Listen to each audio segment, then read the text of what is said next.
Hello, everybody. Hope everyone is doing well. Hope everyone is doing good. I'm going to give everyone a few moments to file into the chat.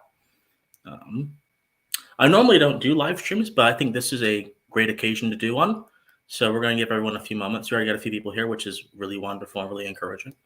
But yeah, we're going to have a really good discussion today. My life is well. So yeah, I was supposed.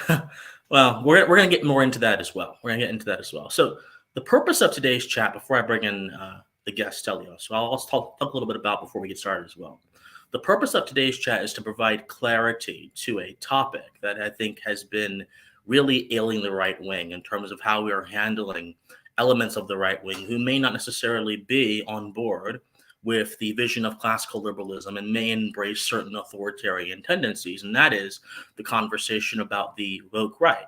Now, I'll just preface for some of you who may not be familiar with the conversation. There's been a debate for the past few years over how we should handle or how we should classify or how we should define the elements of the right that seem to be subversive.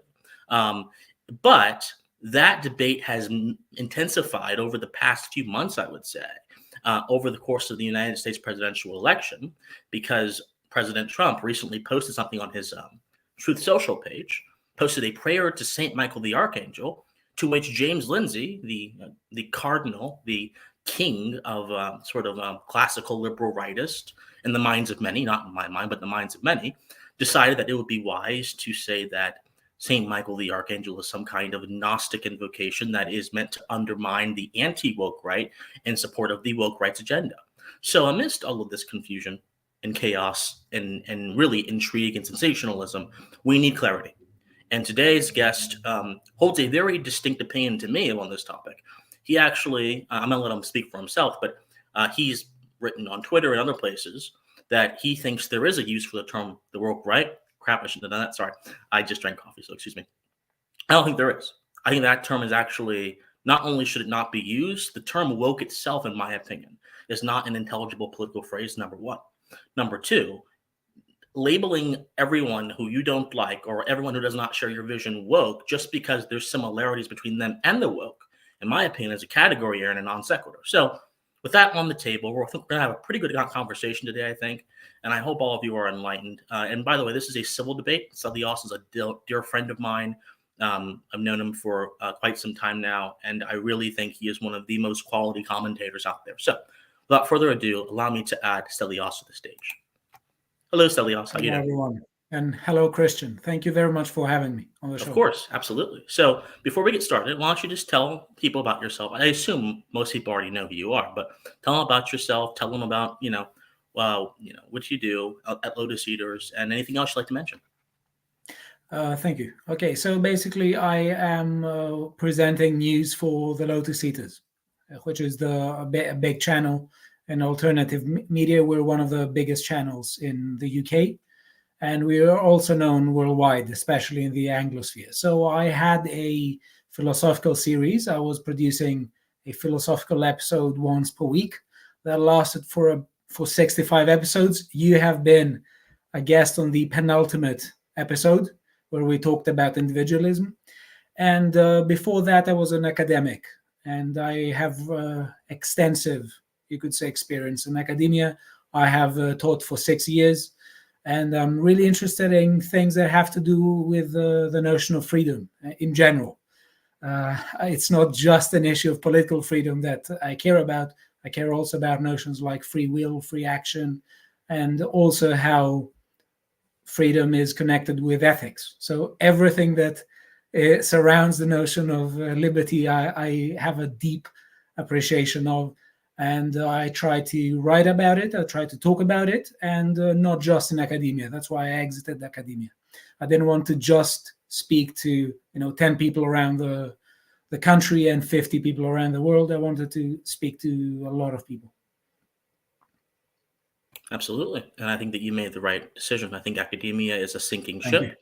Well, really, I think it's already sunk at the bottom of the ocean, but the people that are on the ship still convince themselves that they're alive. But in reality, they're just the cogs in the machine that goes way beyond them and uses them for its own sustenance. And I won't get on the rant about that, but, I've talked extensively on this channel about the Prussian system and the sort of research politics of modern day academia that reduces the student to a mere inconvenience while elevating the professor to some kind of career in politics chasing animal, which I think is really destructive to the pursuit of education. And so, anyway, I was actually urged, before we get started, I was urged by several of my professors to go deeper into academia before I graduated college a few years ago. They told me, Christian, you would be great as a researcher, and they never really specified what that meant. And when I found out what that meant, I said, no, thank you. You can have that hell for yourself. But no, I'm grateful that your voice is now being included in the public conversation. I'm grateful for you on the Lotus Eaters. And I think that you really do a good service to everyone who hears you. So thank you so much for spending some time with us today as well. Thank you. And let me also say that I really appreciate your stance, because it seems to me that you don't compromise your principles. And for a long time, you are persistent in speaking your mind, even if that attracts very negative attention. Yeah, absolutely, and we're going to get into that a little bit today, because ultimately, I'm as American as it gets, both not only in terms of citizenship, obviously, but also in terms of philosophy. And one of the great strands of American philosophy is transcendentalism. And one of the chieftains of transcendentalism, the transcendentalist tradition, is someone who's quite popular. Whose popularity has kind of waned over the years, Ralph Waldo Emerson. And he said, there is nothing at last sacred but the sanctity of one's own mind.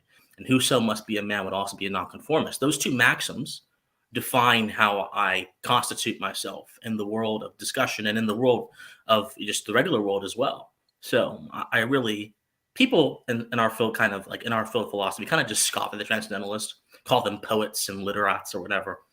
But there's beauty in everything. And there's especially beauty in uncommon notions that produce uncommon results. And I think individualism produces uncommon results in the minds of great men. But that's a different story, different day. We're already off on a tangent, so this is going to be a great conversation. So let us get started. So I gave a backdrop before I get started with the topic of the woke right. I've stated my position. So I would like you to state your position for yourself, because I think I understand your position, because I've read enough of what you've said and I've heard enough you talk about this. But what? Yes, and thank you also for mentioning it on your video. Yeah, absolutely. Oh, yeah, you saw that. Yes, absolutely. Yes, absolutely. So just so everyone knows, what is your position on the topic of the woke right? Right. So one thing that people don't know is that we at the Lotus Eaters started talking about the term right-wing wokeism a long time ago. When I started in December 2022, it was already a term that was being constantly used by some people. Josh, Rory, Cranston, the editor of The Islander. So they had coined the phrase already. When they were using it, it wasn't a term that you would listen in James Lindsay or Konstantin Kisin. You wouldn't hear them use, unless I'm entirely mistaken. I'm really open to being convinced otherwise. And what they tried to capture with that term is a particular attitude of people. So you would say that there are some elements we associate with wokeism that are particularly corrosive of a social order. So when people claim to be anti-woke, but essentially act in a way that suggests that they are practicing the very same ideas, and not necessarily in terms of content, but they're practicing the very same attitudes, then you ask yourself whether they're really anti-woke and whether they really have the key to solve issues surrounding wokeness. So I will agree with you that when the term itself was coined, it wasn't useful. So it seems to me that when the term wokeism started being used in the middle of the 20th century, it meant something like being awakened to injustices. That isn't particularly helpful, because you would say that almost everyone who criticizes the status quo in politics in some shape or form does act according to this, counts as woke. Then people start giving a bit more flesh and blood into that conception of wokeism, and then it starts becoming a bit more clear to people's minds. So whatever it meant 50, 60, 70 years ago I think that in the last decade, the conventional meaning of the term has to do with both a particular set of beliefs, but also a particular set of attitudes. So when we talk about wokeists, we are very likely to encounter people who are unable to argue.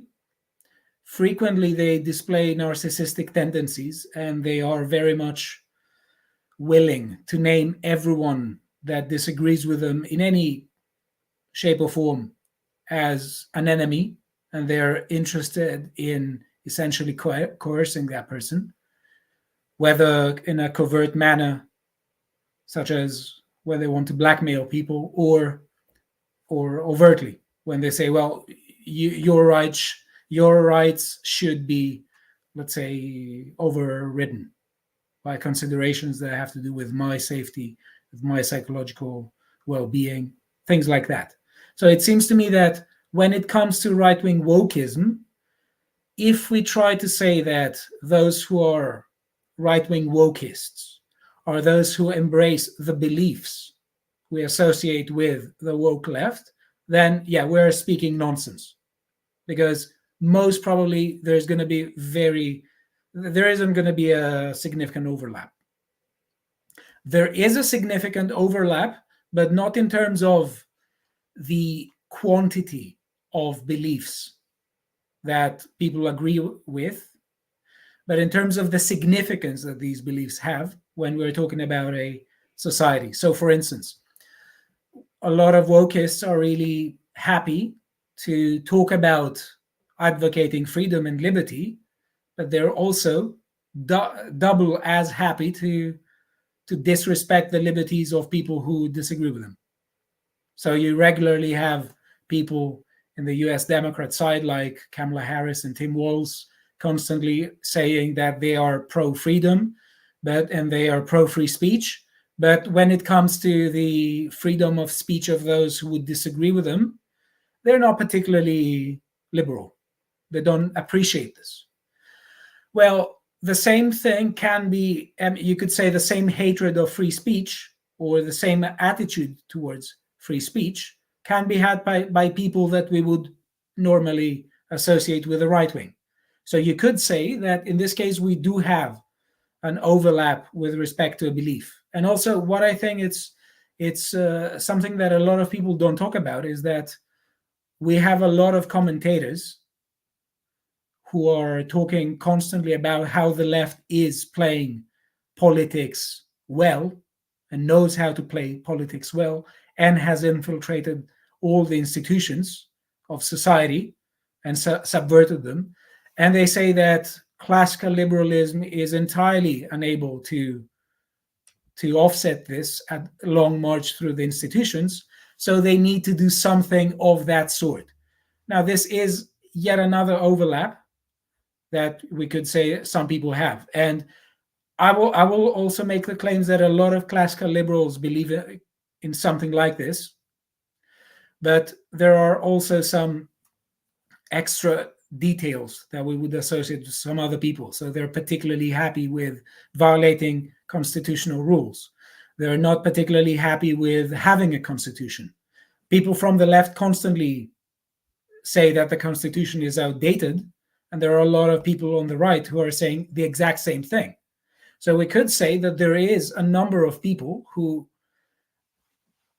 agree with the left on several key issues, whether they are in particular. So they agree on a lot of issues about how power should be yielded. They agree that the constitution is outdated and in a sense should be terminated. And also they can have a lot of similarities when it comes to disagreement. And I would say that the most common attitudinal similarity that they have has to do with the readiness to call one an enemy. Now, let me be very clear. Everyone, in one sense, is about to say that some people are enemies and they can't be reasoned with. I say this. If someone comes waving a machete towards me, I'm not going to reason with that person. I'll try to defend myself. That person is an enemy. The point is, though, how quick I am in naming someone an enemy?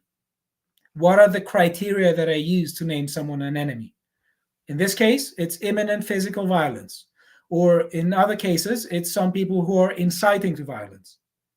Like, there was a Labour councillor here who was talking about, slashing throats of people who are far right. And in his mind, that far right isn't something particularly localized. It means basically everyone he disagrees. It's an abstraction, yeah. Exactly. So that's essentially my point. My point is that there is a meaningful way to talk about this term if we qualify it. So that's my point.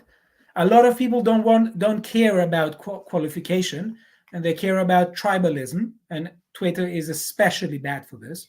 They don't read people who make qualified points.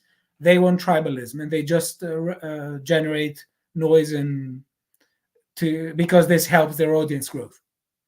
But I think that this is something that I think that this epitomizes my starting point.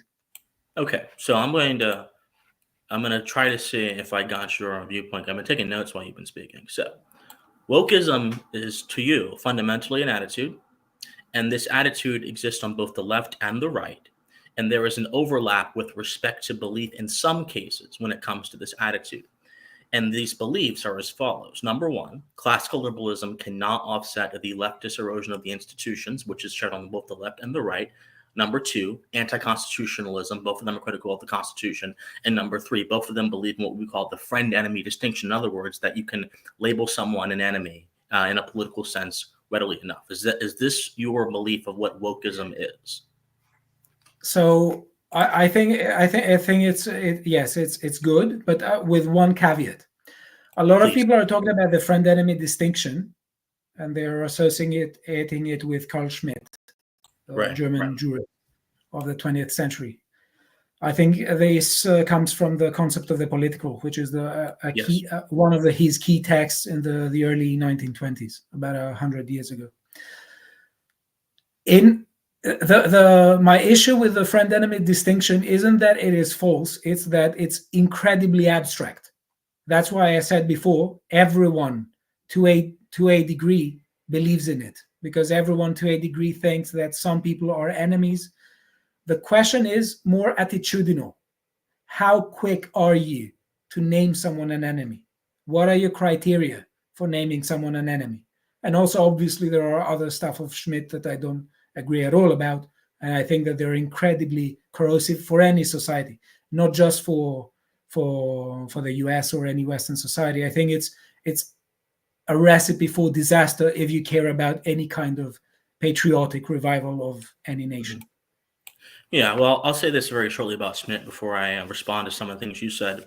From my understanding, because I've read most of the concept of the political, not all of it, most of it, but I've especially read the key parts where he defines the friend-enemy distinction.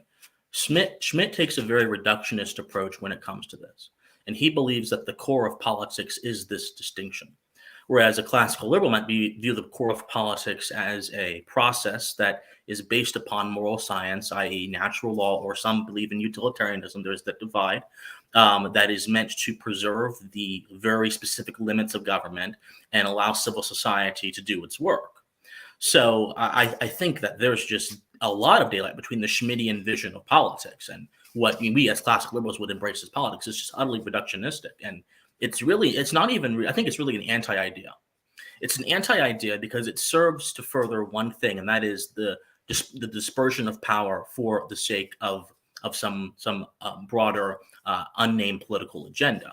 I think real ideas go beyond such a limited domain, and they have implications be broader than that. So I really have a problem with how a lot of people on the right are so willing to embrace such a reductionist idea of politics. And for the people who don't understand who Carl Schmitt is, he was as Stelios mentioned, a very prominent German thinker in the early 20th century. He was actually one of the intellectual heavyweights of the Nazi regime.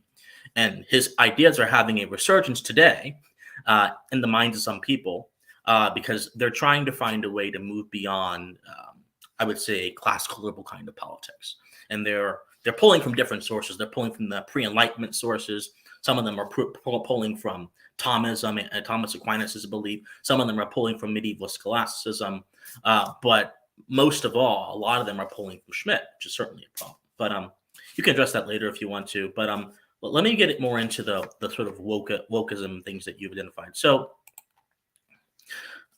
my main problem with the way that you view the woke right and the way that a lot of people view the woke right, and I will give you the bone, yes, the term has definitely been around before James. I was only even mentioning him and Constant Kissing because they're like the ones that are actually pushing it right now. And in my opinion, if I'm going to be a little bit critical to my own side, because normally I respect James Lindsay and normally I respect Constant Kissing, although recently both of them have been disappointing me significantly because both of them have been using what we call thought-terminating cliches. That is, words or ideas that have the ability and normally shut down someone's willingness to consider an opposing opinion. They've been wielding those like great swords in pursuit of vanquishing their enemies. Like if you were to go on James Lindsay's Twitter page right now, you would basically just see woke right says this, woke right, German folk woke right, and he doesn't explain it. Now he did make a big thread explaining it. But I didn't find many of his arguments convincing. If you want to later, we can go through the thread actually and read through it, and I can explain to you why I didn't find convincing. And then Constant Kishna has also used this as well to describe some of the people that are on the other side of him in the Israel-Palestine debate. So the first issue I have is that the term woke right has become so overused by people that, in my opinion, don't want to be charitable to the beliefs they are critiquing, to the extent that it has become a watered down term. It is functionally useless outside of an antagonistic context. It's nothing better than a pejorative. And this is the first problem I have with the term woke itself. The term woke itself, it didn't originate as a pejorative. It's more like a colloquialism to describe, as you mentioned, a kind of enlightenment towards, or faux enlightenment towards supposed injustice. But eventually, when the right got a hold of it, it became a pejorative. It became these people are woke, you're so woke, and it became an insult. And when you try to use an insult or a pejorative as a politically intelligible term, in other words, when you try to use an insult to understand the beliefs of somebody else, you will always come away with a narrow-minded perspective of your opponent's beliefs. That's the first problem that I've had more generally. I don't believe that you have that problem because you are much more specific with how you define it. But generally, when most folks talk about the woke right, that's a big problem that I think we've had with that. It's so watered down and it's more of an insult than it is a actual categorical phrase. When we get into the more specifics, I don't think that a similarity in attitudes is necessarily a similarity in ethos.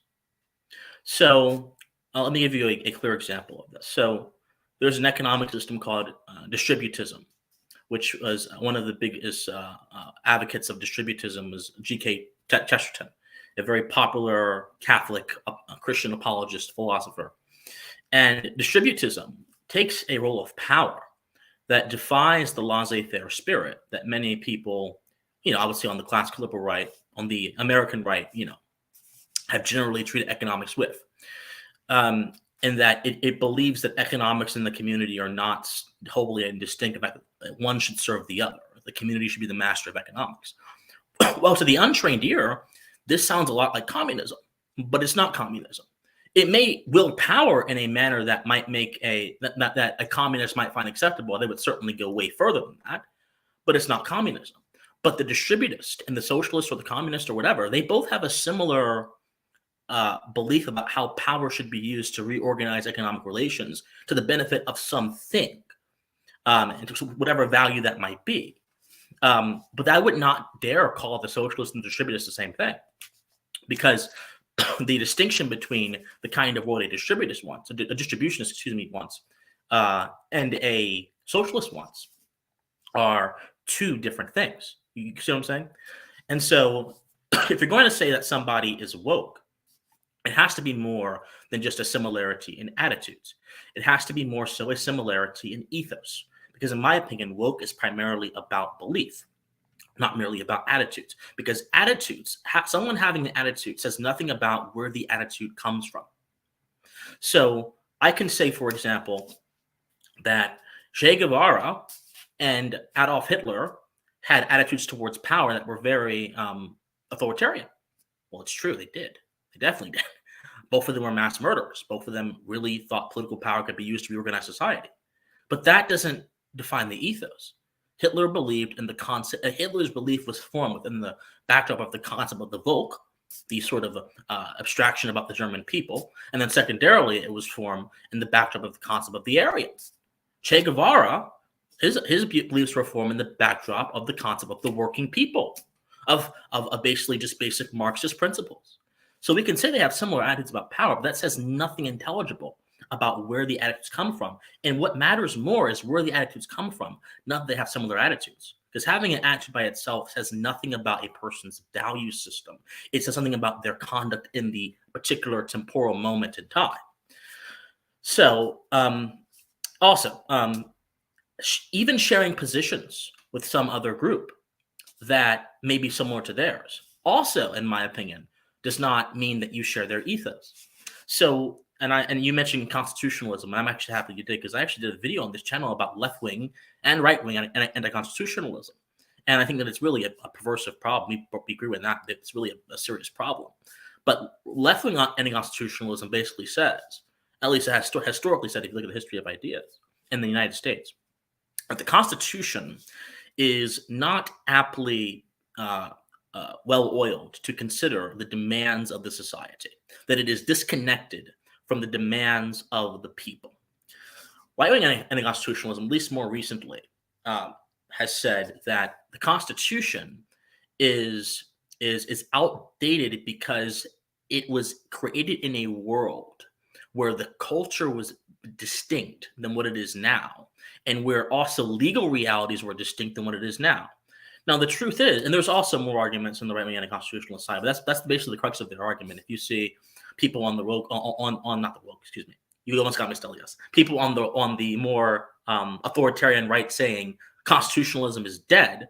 In the American context, at least, they're quite literally saying there's been so much that has happened around the Constitution over the past 100 plus years that it is effectively ineffective. And they're not entirely wrong, but the problem is they throw the baby out with the bathwater. The Constitution is still the baseline of good governance. And the Constitution still is the a priori assumption of good governance that we can call back to, even in its haggard and diminished form, to aspire to something higher. The people on the right who criticize the Constitution don't understand that. But they will just say, well, there's been these court cases over the years. There's been a growth of the administrative state over the years. There's been an erosion of civic power over the years that has essentially brought the Constitution to its knees. And we need to either do two things. They offer two things. If you're a listener of Mencius Mugblog, Kurdish Yarvin, he'll say, we need to install a monarchy. Right? He's absolutely out of his mind. He's crazy. And I don't mind saying that. I don't care if his followers get mad at me. He is absolutely insane. And I'll explain why he's insane if anyone has questions. If you're a more acolyte of like the more like Rome Hazonis and all of them, you may simply say, well, we need to discover the Anglo-American connection. Now, what does that mean? We need American conservatism to be more like Edmund Burke and less like Thomas Jefferson. That's basically a very baseline way of saying it. We need to embrace more of that communitarian ethic in government. Well, both of them have significant implications for the preservation of a constitutional republic. Both of them, I would say, would even be dangerous to that effect.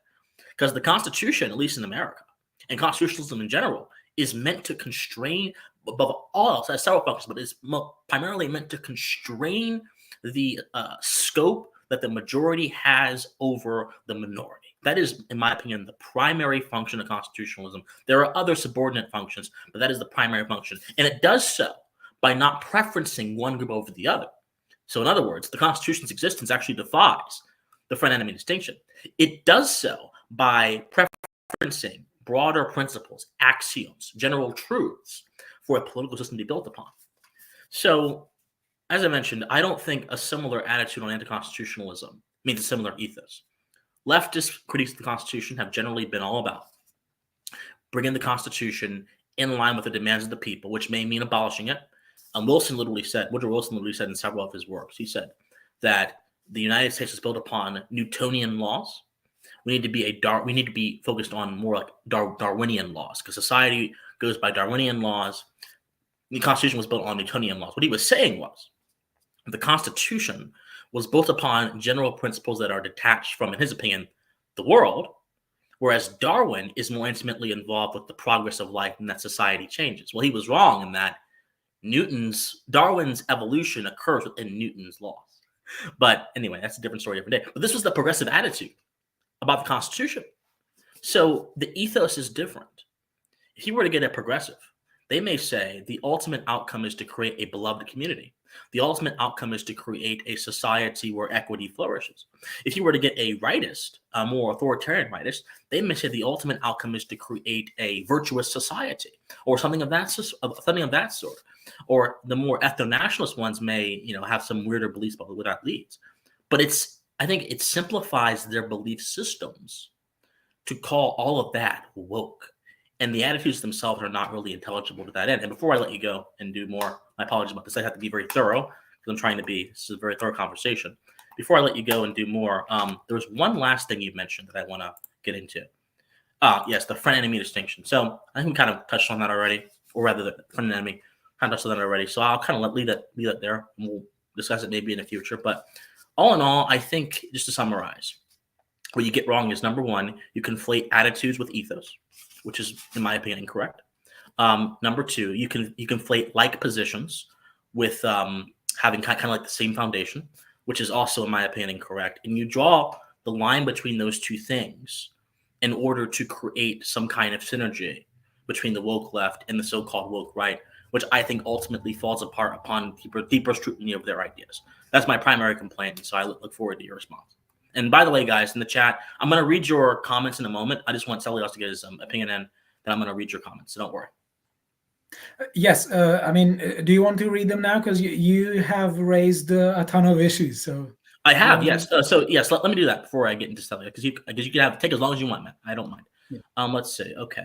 Let me go all the way back here to the beginning. We had a lot of comments today, but we have 116 people watching, I guess, on both platforms. I don't know. Nice. But nice. Yeah, it's very nice of you guys to be here. Thank you guys so much for being here. I'm Christian Watson. Hi.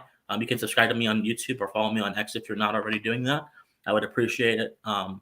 I know I sound like I'm hyped up on caffeine, because I am hyped up on caffeine. So you have to excuse my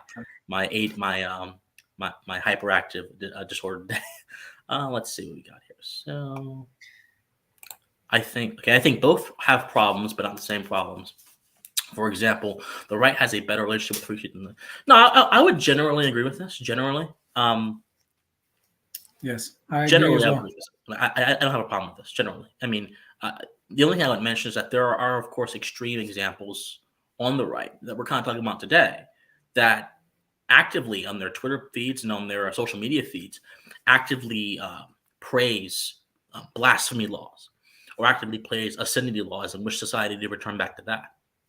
And I think we need to be very vigilant about them. But generally, if talking about like the mainstream right, like people that we have see on in the stratosphere, yeah, then of course free speech is the main principle. I agree with that, and Stelios does as well.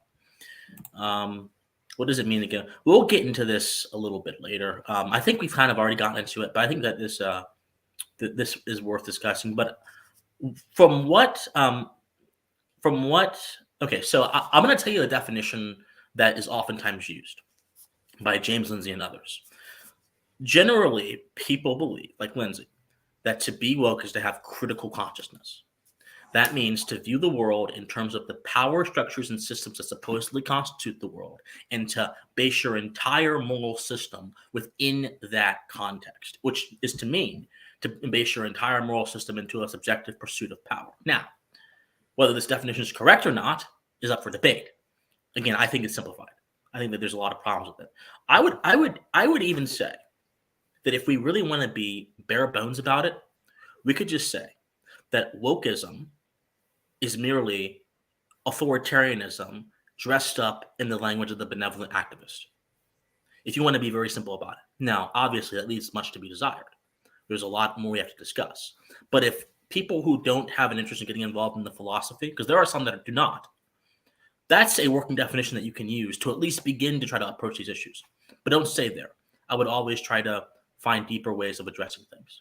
Do you have anything to add to that, Stelios, before we get the next comment? Yeah, no, I mean, whenever you want, I can just respond. But I think you're basically correct. Okay. But what a lot of people don't, what a lot of people miss is that whenever we're using terms there can be conventional meanings and technical meanings. Most Right, of these absolutely. terms start as technical terms and they flow downstream into main culture. They get adopted. So Absolutely. what we need to always ask is that, what does this or that person mean by woke, rather than what does it mean to be woke in an ethereal sense.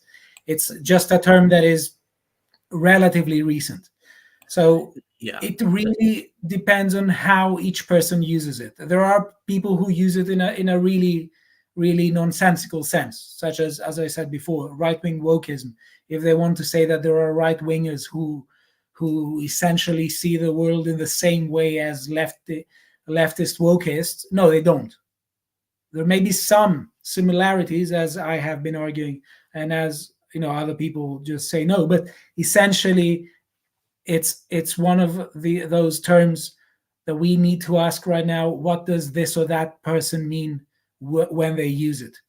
Yeah, absolutely. Let's get some more And comments. this is very frustrating, but there's no other way. I agree. There's Language is a great absolutely zero other way. So let me just say, give you an example. Obviously, I'm not putting them in the same let's say, level, but Aristotle was one of the first Greeks who introduced the notion of potentiality in Greek. So that started as a technical notion. So people started using it afterwards. There is no such thing as what does potentiality mean. They had to ask, what does Aristotle mean by it? What does this or that person mean by it?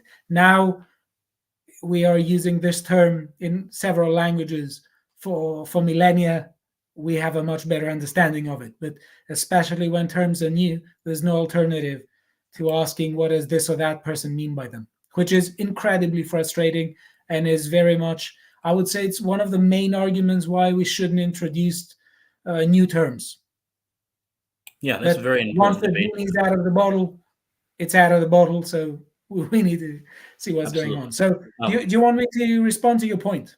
yes. And guys, I will, just for the sake of time, I'll get to your other comments later. Thank you guys so much for being here.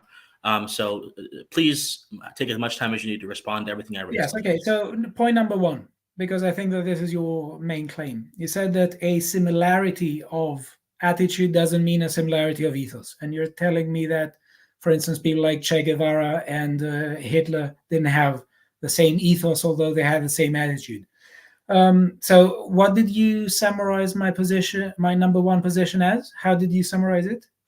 I believe I said that you see you see right-wing wokeism and left-wing wokeism connected not in respect to belief entirely, but primarily in respect to attitudes. But you then also said that there is some overlap with respect to belief after you said that. So Yeah. Yeah. No, because all of these are qualifications of the term and how it can be used. But what I wanted to say is that I don't think that I agree with you. Similarity of attitude doesn't mean similarity of ethos. And there are lots of people with different ethos who have the same attitude. But the problem is that attitude can become a problem in and of itself. There are people who who see power as valuable for its own sake. Whether they use it for different purposes and they have a different ethos, their attitude is a problem. There are people who want to silence disagreement. Whether they have the same ethos or not with respect to other stuff, this censoring attitude is the same in both, and it can create problems. And I think that you will agree with me on this, because I think that the attitude in and of itself is a problem, and it is shared, even if the ethos isn't shared. So there are a lot of classical liberals who are acting this way, and they have the same attitude, this dogmatic attitude that, if you criticize my principles, then you are the enemy and you need to somehow be destroyed or something. I would say that I am a classical liberal, but people who act this way aren't particularly helpful, and this kind of attitude is a problem in and of itself. So I don't think that this criticism is working, because I agree with you that the similarity of ethos doesn't mean similarity, that the similarity of attitude doesn't mean similarity of ethos. But I think we can both agree that whatever the ethos, there are some attitudes that are problems in and of themselves. and presumably they're problematic if you want to be in a free society. So, for instance, let me say yet again to make the point a bit more, because I don't want to, I don't think that my point makes classical liberals immune to this issue. I understand what you're saying. Who are practicing the same attitude. If someone says, well, if you disagree with me in any way, you're an enemy, and they are not at all interested in listening to criticisms, then yeah, they disagree with Schmittians, they disagree with communitarians, they disagree with Che Guevara, they disagree with Hitler, but this attitude on its own is a problem. That's why I think it is really important to use this term, sometimes as a pejorative, especially when it comes to people who claim to be anti-woke, to tell them, listen, here's a mirror, you're acting in the exact same way as a lot of those people you claim to hate. And that's point number one. Now, point number two is that I don't think that what you say about the pejorative terms isn't particularly useful, because the term fascist can be used as a pejorative, but that doesn't mean that because it's a pejorative, we should completely dismiss the word fascism. It's a meaningful term, and it denotes one of the movements that was incredibly influential in the 20th century, and people who want to read about totalitarianism and about its threat should become aware of fascism. So I think the pejorative notion comes to how some people use it. It doesn't necessarily mean like that. Some people could use it in a pejorative sense, some people could use it in a purely descriptive sense. But even if we're not talking about a purely pejorative sense, I think that there is a purely descriptive sense in which woke right makes sense. And it has to do with showing attitudes that are shared by wokeists. And we would say that most people associate with wokeists. That's why we say right-wing wokeism or woke right. So I think that these attitudes are problematic in and on themselves. And three extra points. Number one, the idea that the term is overused isn't a reason for us to reject it. I would say that sometimes there could be independent reasons to reject it, but I would say that the idea, the very notion that a term is being overused in and of itself means that we should be a bit more clear about what it means. So I'm just going to give you some examples. Plato and Socrates, they lived in a society where the notion of virtue and justice was completely overused, and it has been overused ever since. They didn't say, therefore, we are going to reject it or deflate it or say that it's meaningless. They said, let us put forward the best conception of virtue and the best conception of justice. Whether we agree with them or not is beside the point of this. The point is that just because a term is overused in and of itself doesn't give us a reason to reject it. It gives us plenty of reasons to become crystal clear about what it could mean. So if society adopts this term, they can be more clear about what all these conceptions mean, about how to use it. And two more points. A very quick point. When it comes about the monarchy and the constitution, it is only absolute monarchy that is contrary to the constitution. You could have constitutional monarchy, in which sense you could say there's a constitution and a monarch. And point number 5, when it comes to Schmitt and the primary function of the constitution, I don't think that the friend-enemy distinction is, in a sense, contrary to the constitution, because the constitution is all about, let's say, being vigilant against tyrants. Tyrants are the enemies of the constitution, and the whole idea is that you should protect society from the abuse of power. So it isn't exactly that the notion of the constitution is incompatible with the idea of the friend-enemy distinction. I would say what is incompatible with a friend-enemy distinction is the idea. It's not. Let me rephrase. I would say that what is incompatible with the constitution and the free society is the attitude of being incredibly willing to name almost everyone an enemy. That's why we're saying that in classical liberalism, there's a very healthy and significant focus in civil society, and there needs to be a reluctance to bring the state in to enforce a particular conception of the good life on everyone. That's not something that classical liberals are for.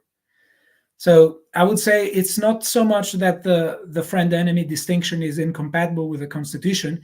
In a sense, everyone agrees with the friend-enemy distinction, because everyone agrees that there can be such things as enemies. There can be enemies.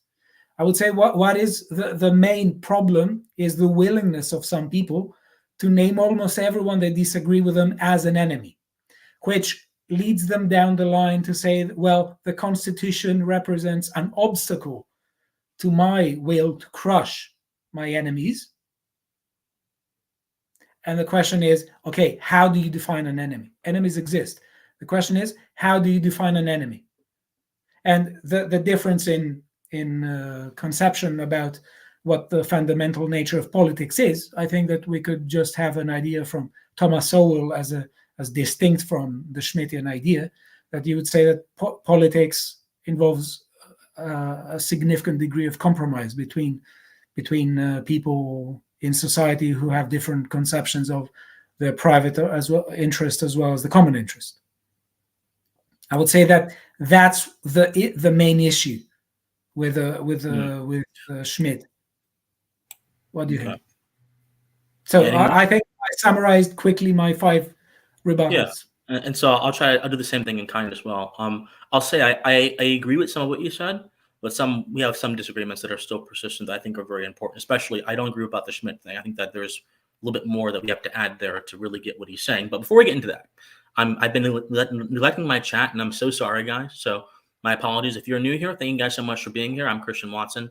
I host Pensive Politics, as you're watching it right now. I don't normally do live streams, although we've gotten a rather enthusiastic response to this live stream. So I may actually change that. If you guys want me to do like a live stream every Sunday where I do this kind of format, bringing on guests, or I just do myself talking about a philosophical topic, I would really appreciate it. But basically, this channel is a channel meant to increase awareness about politics and social issues within the context of philosophical thinking. So I don't do clickbait. I don't do sensationalism. I don't try to entertain you. I'm doing my best to edify you, because ultimately edification, not entertainment, is what's going to, I think, really restore the core of what it means to be a virtuous man in a good society. And so thank you guys so much for being here. And I thank my good guests for being here as well. I appreciate it. Now, let us read some more of these comments before I respond, because I have several points to make. So Robert says, woke can be summed up as simply saying the following: anti-white, anti-Christian, pro-gay. You are incorrect, sir. I'm sorry to say that. You are incorrect. Hope you don't leave, but you are incorrect for a few reasons. What you're doing here, you're conflating the specific positions of some activists that use the term woke to be the sense of the whole word, which is a non sequitur. Words can be used and appropriated, especially, as Stelios mentioned, if they're not in their technical form. They can be used and appropriated by people that have different agendas and that wish to use them as a skin suit. Let me give you an example. National security.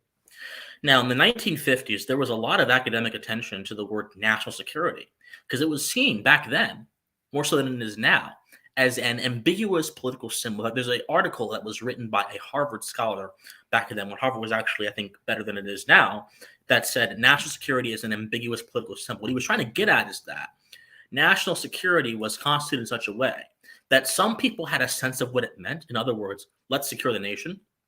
But the people that used the word were able to smuggle in extra things that no one really understood, but that people went along with because they thought they were getting their initial understanding of the word. In other words, it's an ambiguous symbol because it's a word that can be tampered and used for political power. And so when concepts become symbols, that's dangerous, because tyrants can use those for their own purposes, and they can distort our understanding about very complicated topics. So I don't think this is absolutely correct at all. I don't even know what it means to be pro-gay. It means that you're pro-men having sex. I don't know what that means. If you mean being pro a social agenda, Okay, but why would you throw homosexuals in with a social agenda that doesn't represent all of them? So I don't know, sir. Maybe you have some things to work out on your own. I don't know, but I disagree with your definition fundamentally. Marcus to Onamama, permanent woke posters and supports all the extreme. Because of, Interesting thought. Thank you for sharing your comment. Ruben Christopher Haynes says, woke has paradoxically transformed into a dogmatic adherence to an ideology, be it right or left, where individualism runs against the belief of the majority. Using woke is mean to shame and silence. That's an interesting thought. I'll have to meditate on that really quickly. And we may, by the way, guys, if you have any questions for the end of the stream, because towards the end of the stream, we're going to take more questions before we get out of here, then please feel free to share them. Blue Streamer asks, what do you two think about a political ally, opponent, and enemy distinction? It is certain that not everyone is in agreement with on what proper governance is, so is making such distinctions appropriate? So this is actually, by the way, Blue Streamer, thank you so much for being here. This is a beautiful question. Because if you're going to be a political realist, you have to recognize that there are different caveats to political life, and that not every person can neatly fit into the category of friend or enemy. This is my problem with Schmitt, and I'm going to get more into this to my response to Stelios. There's more gray than there is black and white in that particular respect. So I do think having a more diversified understanding of political relationships is necessary in pursuit of good governance. Otherwise, you just have a very one-dimensional belief, and that one-dimensional belief can become more dogmatic than it is edifying. And that can be very dangerous when it comes to the wielding of power. What do you think, Stelios? I think essentially the problem with people who advocate for Schmittian ideals is that at the end of the day, they think that the Constitution as a philosophy is an obstacle to their will. So a lot of them are calling for dictators. Okay, that's no secret. And, I think also Schmitt was, in a sense, also calling for a kind of dictatorship in Germany at his time. And the people who are now interested with Schmitt, they are frequently interested in saying that the situation is so bad that we need a dictator. Here, what's the issue here is that in an abstract level, everyone agrees that in a sense, things can get that bad. It can hit the fan. In an abstract level, everyone agrees that such a thing is possible. But what is interesting here is how ready are some people to say that it has hit the fan and the constitutional order needs to be, let's say, revoked. So it gives someone the power to solve the issue. So what I see is that, when you're talking about the US and the founding fathers, there were Republicans, in a sense. Most of them were classical Republicans. Am I wrong?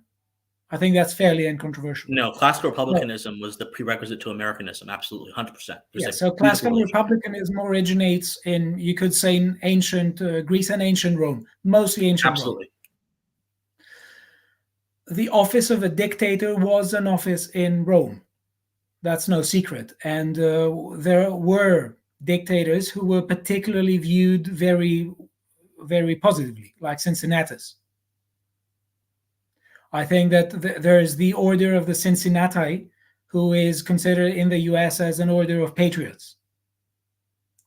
So the issue with dictatorship was that dictatorship was an office initially, before Caesar, and those who tried to make dictatorship for life. That was the main problem that people like Cicero had, and a lot of people who were interested in preserving what Romans called liberty, which had to do with, in a sense, their form of government. Initially, that office was for a very limited amount of time for a particular issue. People like Locke. Locke has a chapter 19 in, I think it's the second treatise of government, called Of Prerogative, where he is talking about cases of the sort. So the idea that the things can get that bad, where someone needs to be given temporarily powers to solve the issue, is, I think, uncontroversial. And one of the really bad things that has happened is that it has been presented as controversial. But what is the world of difference here? When people call for this, and that's the problem, according the way I see it, is that a lot of the people who are saying that, yeah, things can get that bad and things have already gotten that bad, is that they simultaneously, first of all, I think that sometimes, no, things aren't that bad. I think they're overly dramatizing. I've seen much worse. Okay, there are much worse situations. Number one, and number two is that simultaneously they're attacking the very culture that would demand from a dictator to give the power back. That's why a lot of people who are talking about violating the Constitution, they're constantly posting about Caesar. They're not posting about Cincinnati. They're posting about Caesar. So what I want to say is that the idea that there can be situations where they have to handle in such a way is something that is essential in republicanism and its history.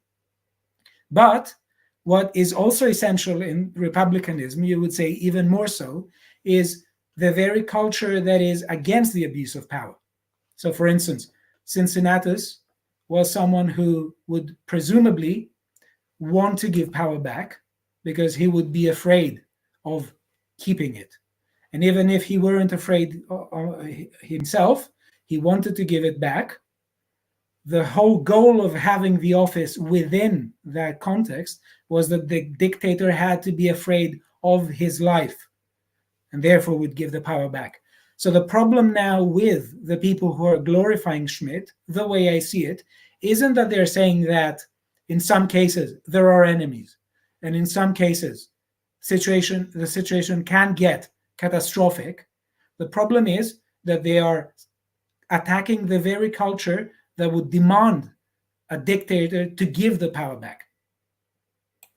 They can say, well, and that's really important because a lot of the times they can say, well, I'm calling for a Cincinnatus. No, they're not calling for a Cincinnatus.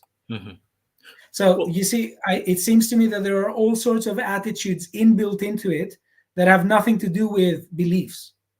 It's the readiness to name one an enemy, the readiness to say, well, what I live is disaster, and the readiness to say that, in some cases you need someone to step in with extraordinary powers, and also their constant and persistent attack on the very culture that would demand from a supreme sovereign to give power back. And let me just say one thing. In the army is an institution where this idea is inbuilt into it. When you're attacked, you need the commander to have the authority to order people to defend the nation. So what I'm saying is not at all controversial. Hayek says the same thing in a Constitution of Liberty and Law, Legislation, and Liberty. So that's the issue. The issue is that they're fundamentally, the way I see it, they're attacking the very culture that would demand from people like that to give power back. Okay, so calling them shit libs. Out of all the five, 1, 2, 3, 4, out of all the 5 objections you gave to me during your last set of arguments, I'm going to address the frenemy distinction first, just for clarity. Then I'll move on to the other ones.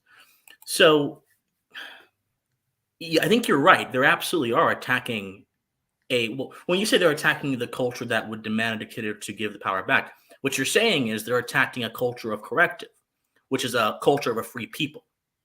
Okay, that may be what the classical liberal believes, but we have to also understand their idea of culture. And if you look at these various factions on the more but the more like authoritarian-minded right, they all have different conceptions of culture. Some of them want a culture based solely around religion enforced through the state. Some of them want a culture based not around religion, but based through a secular idea of the good and imposed upon people by the government. Some of them want a culture where the community and the society and the government are all blended into one entity. This is what the fascists want. Some of them want so many different things, but I really think that we have to step into their understanding of what they mean by the culture before we make critique of their holistic political attitudes, because simply saying they have an attitude that is corrosive to a free society says absolutely nothing about where that attitude is, what direction that attitude is pointed in. It's one thing to say, okay, someone has an attitude, but is their attitude merely a matter of impulse, or is it constituted, created for a particular purpose?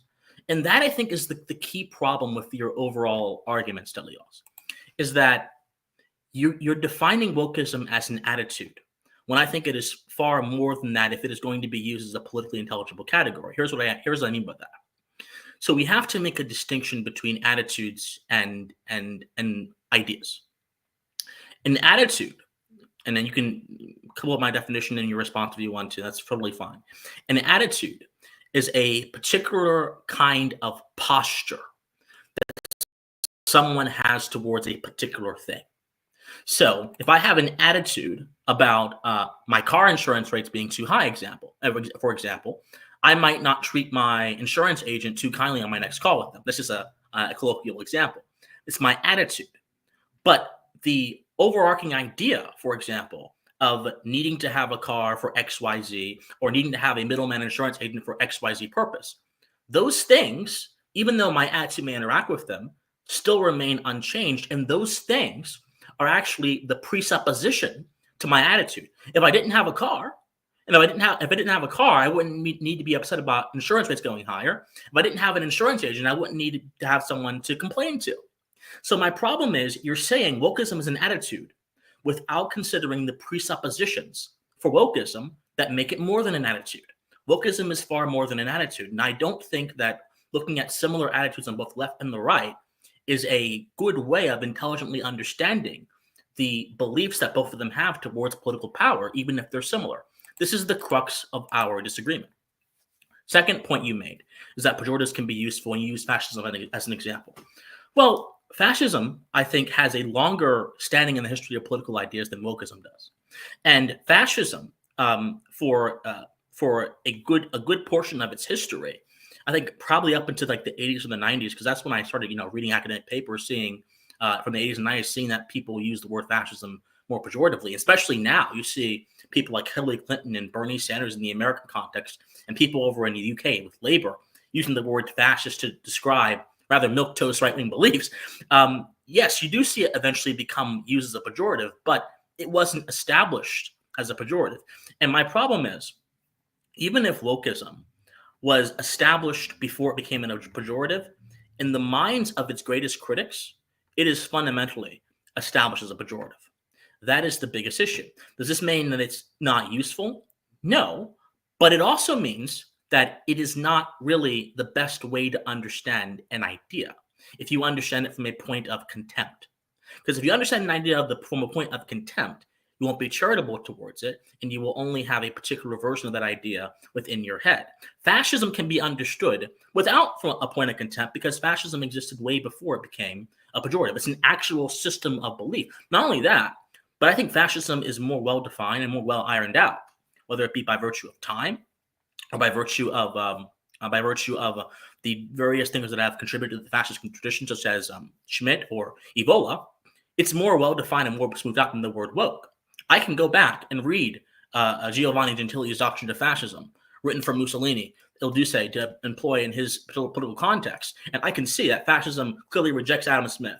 It rejects XYZ. It views metaphysics and politics as the same thing. It views the individual as a constituent of the society and the society as a constituent of the state. And it views the state as the representation of this Platonic idea of the nation. Okay, I can define that, and I can look at that and say, this is what fascists believe. It becomes increasingly difficult in this landscape to find any cohesive doctrine of wokeism beyond the definitions offered by its critics. Because I rarely hear the top left-wing intellectuals, whether it be Cornel West, Michael Sandel, any of them saying, we're woke. I don't hear that. I don't hear that. And there's a reason for it. Even if they may share similar ideas that we call woke, there's a reason for it. So my point is, using pejoratives by themselves as political ideas, doesn't mean you should throw away the idea. My broader point is, if the primary understanding of an idea is pejorative, and the primary formulation of that understanding is also pejorative, then it becomes less and less useful to understanding the viewpoint you're critiquing. Now, you may say, as you did, we should then therefore strive for clarity. Okay, well, you're going to have to reestablish the idea because it's been mutilated to such a point where it has become a pejorative. You have to reestablish it in your own terms. And then you have to justify why your terms should be the better terms, right? And I really think that wokeism, given the political dynamic, is very different from a word like virtue, which, Aristotle contributed a crap ton to systematically. He contributed like a systematic appraisement of virtue, of good character, all that kind of stuff, so much so that it created an entire category of ethics. We can't say the same for wokeism because it's a more ephemeral phenomenon. So I don't think the comparison is really apt there. I think that clarifying ideas that have already been established in a bad way only works if you can avoid avoid continuing to establish them in a bad way. But if they've already been established in a bad way, then I think you really have to. I think it comes to a point where you say, you know what, maybe there's a better term for the sake of clarity, because this is not a matter of like mental masturbation. It's a matter of understanding. Ideas and communication, the chief end is understanding. So maybe you should establish them in a way that most people who you're trying to reach, not the academics, most people can actually understand. So that's my point on that. Brief point about monarchy. You're right. A constitutional monarchy could totally, be fine in a free society. But I think that if you view the free society as solely political and not entirely as more than that, then I think that's when you can say that. But I think monarchy itself is a symbol. It's a symbol of authority that is inherently detached from the people. It is a reflection of the society of status. It is a reflection of a certain mindset about society in the world, that there are certain people that should be elevated to a higher point than you by virtue of lineage, familial tradition, or something like that. So even if the monarchy was totally defanged, as it is right now in modern day Britain, it is still a vestige of the old order. It is still a vestige of a belief about political order and social order that are fundamentally incorrect and that besmirch the individual and besmirch the role that civil society has, even if it has no political power to do so. So that's why I reject monarchy outright. I have no use for it. I have no use for symbols that convey false ideas about status and political order. I have no use for symbols that moralize status. I have no use for symbol that moralize lineage. I have no use for any of that because none of it is going to actually contribute to proper political understanding. And the last point that you made that I want to address here about the friend-enemy distinction. So the problem is not just that they attack the culture. The problem is fundamentally that Schmitt reduces all political relations to ones of antagonism. That is a problem. That is a significant problem. Yes, there are friends, and yes, there are enemies. That's not what he's saying. He's saying that, but much more than that. He's saying that all political matters should be reduced to that between friends and enemies. And that's a significant problem. Because yes, the Constitution does imply that there are tyrants. But the Constitution doesn't say X group is tyrant, or you should view your fellow citizens in pursuit of politics as tyrants. No.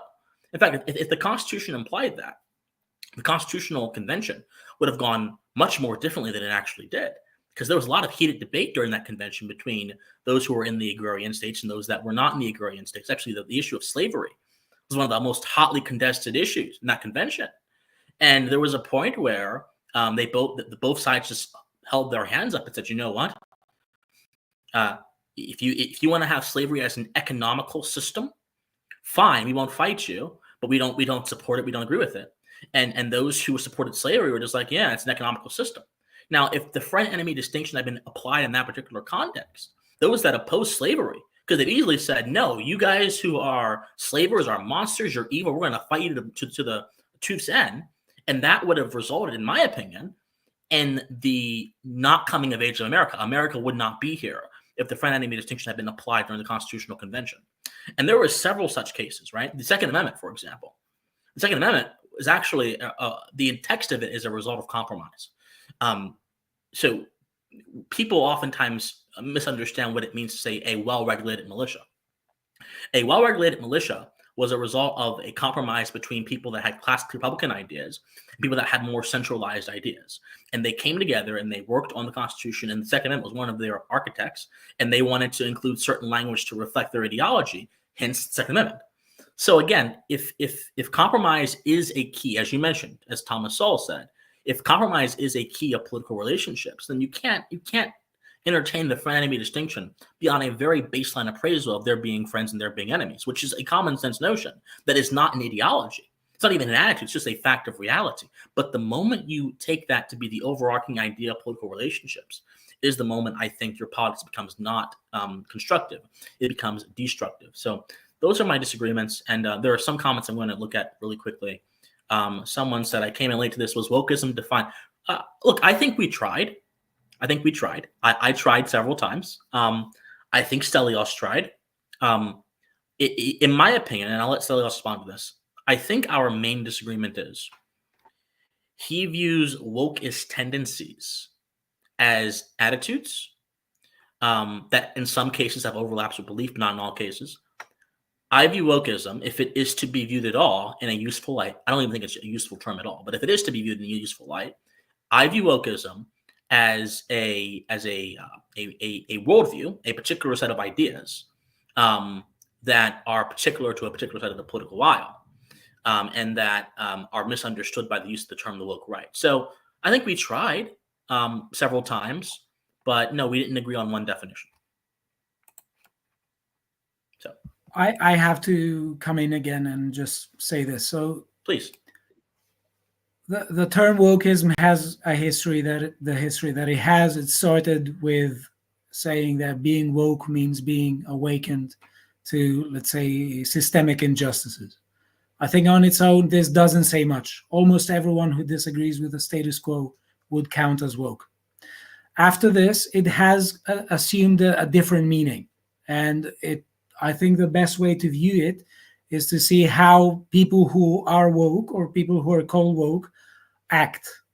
So it seems to me that fundamentally, wokeism is, you could say, a 20th and 21st century manifestation of power politics, of divide and conquer against the people. Because what wokeists do, and I think that this is an attitude, again, is that they divide the population into groups. They say these groups are oppressors, the other groups are oppressed, and what they're trying to do is they're trying to form an alliance with the oppressed groups and treat the oppressed groups preferentially.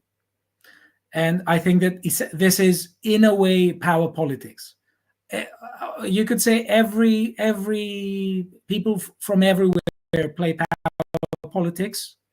That's not enough to make them woke, but the people who are woke in the 20th century and in the 21st century are those, the way I see it, who are playing this divide and conquer game in the West, and they are saying, well, we have groups X, Y, and Z who are oppressed. We have the oppressor groups. Usually the oppressor groups are the natives of a particular country, and what they're saying is that we have to treat members of groups X, Y, and Z preferentially and treat natives as second-class citizens. I think that this is fundamentally what wokeists are doing. You sure about that? And it manifests with, we would say, some left-wing beliefs, when a lot of them are tying it to different things than you would say a lot of people from the right wing would care about. Well, I have to ask a question then. You said that wokeism provides an antagonism towards natives. Yeah. I don't know that. To a significant extent. I don't know if that's true. Is that really true? Because if you were to look at the woke language about how wokeists, for example, refer to America, they call it Turtle Island. Well, that's what the Native American tribes before Columbus, before the pre-colonial America, before colonial America, before established America, before all of them came along, that's what they called it, Turtle Island. So it would seem to me that wokeism actually creates a synergy with the indigenous populations of particular countries and uses their terminology to fight against what they view as the oppressive power system. Am I incorrect? So I don't want to say you're incorrect. One of the reasons why I view it this way and tend to view it this way is because here in the UK and also in Europe, this is most likely to take the form of wokeism is more likely to take the form of a narrative that says that European people are, let's say, the oppressors, and they have to be treated as second-class citizens for people who are non-Europeans. That's the wokists, what the wokists seem to say. That's why I tend to view it this way. Do they view the Europeans as the natives, though? Well, when it comes to the people who are native into their countries, I would say that yes, yeah. Interesting, because many wokists take a kind of first. Obviously, I'm making a generalization now. They would say that some of the natives have been oppressed. So right, it because if you were with a capital N. Generally, if a wokist were talking about, they usually tend, for instance, to focus on men as being the main culprit. Right. So it depends on every angle, every woke angle that is being used to talk about an issue. So, for instance, a lot of feminists who would say that almost everything is oppression, they would say that it's the men who are the main enemy. The patriarchy, yeah. Yeah, or a lot of people from the trans lobby would say it's the cisgendered who aren't agreeing with our, let's say, self-conception. But yeah, I don't think it's all sorts of ways in which the enemy can be defined relative to the angle of each. I guess my only disagreement is that I don't think wokists really view the peoples that live in the countries currently who were not there for like thousands of years as natives. Like if you were to ask a wokist about the Australians, they would say the Aboriginal tribes are the ones that are the real oppressed peoples, and they deserve to have the land back. Yeah, that's correct. Yeah. So anyway, that's the quibble. I just wanted to clarify. Yeah. Natives, it's more closely related to Europe. Obviously, there are differences. I have a more European perspective. You have a more US-centered perspective. Yes, these differences are bound to emerge in our discussions. But yeah, please respond. I laid it all on the table, and please respond. So you have as much time as you need. Yeah, no, I think that when it comes to the issue you said before, I think there's a very easy answer. We are debating whether the term right-wing wokeism can make sense, not whether it's the only term to make that if we understand it, we can understand politics. I didn't say, I said the former. I think that in some qualified ways it can make sense, but it's not at all sufficient to understand politics. So obviously, yeah, I would agree with you, but it seems to me that most of the criticisms that you're raising against the meaning of the notion are criticism that are presupposing that this term has to somehow give us supreme insight into politics, which I don't think so. So, for instance, I think we're debating whether in some cases it can make sense. I think in some cases it can. It doesn't mean that it's the only term we need to understand politics. It's one of the least important terms. So, but I think its function sometimes is important because it's a good way of reminding people who you may consider as allies or may consider as voices who are sometimes agreeing with you, other times they may disagree with you, that if you are fighting wokeism, and you consider wokeism a monster, sometimes you should be extra careful whether you are actually becoming a monster in fighting a monster. So I think that in that sense, there is an important meaning. There is an important reason why that meaningful term can be used. So and I say yet again, there are classical liberals who can act like the woke. You could say that there are people who are so dogmatic and so attached to an ideology who they aren't interested in looking at empirical data. A lot of wokeists do this. I would say wokeists from the left constantly do this. They have an agenda in their mind. The issue is set. They don't get exposed to empirical data that could falsify their beliefs. This is, as an attitude, that's being an ideologue. And being an ideologue means that you are essentially never parting with the fundamental general points of an ideology. You don't allow evidence that would count against your ideology to count. That's why we're talking about ideologues. As far as ideologues are concerned, whenever the theory conflicts with facts, so worse for the facts. The same attitude can be adopted by classical liberals. There are classical liberals who are not focusing on economic data, and they have ideas in their minds about economy that they may not reflect economic reality. So yes, they have a completely different ethos with the communists who want to centralize society, but I think that it's an important thing to focus on empirical data. Because presumably, the way I see it, you could say, if I adopt an ideology, classical liberalism, it's because I think that it is the one that is the best suited for creating and maintaining a free society. But obviously, I think I'd be crazy if I never let history or empirical data suggest otherwise, or if I didn't take history seriously. That's why I think it's important to talk about this issue, because whatever the ethos can vary. There are attitudes that are incredibly corrosive. I agree. So that's my point. I'm not debating whether the woke right term is the key to understanding politics. It's not. I'm making two claims. Number one, in some qualified cases, it does make sense. And number two, in some cases, it's useful to use it as a means of reminding people that they're adopting attitudes that are not helpful. That's all my point. Okay, second. So I'll address your second point first. I think we're finally getting some common ground now. So second point, it's only useful to people that already have A, an understanding of what woke is, and B, a distaste of what woke is. If you were to use it against someone on the right that you're trying to fight, whose conception of politics is different than yours, who have an understanding of what woke is, but themselves don't agree with how you're applying the word woke, you get nowhere, because they'll end up saying you're insulting me. So if it has any utility, woke right, it has a very limited utility to those that already agree with you.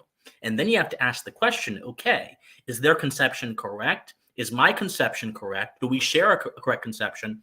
If it is correct, then okay, I guess that's an in-group term. Fine. There are a lot of in-group terms that have really no use in general conversation that are not, in my opinion, should not be subject to public debate. The problem is, woke right is not an in-group term as it has been used. It is being used as a term of public debate.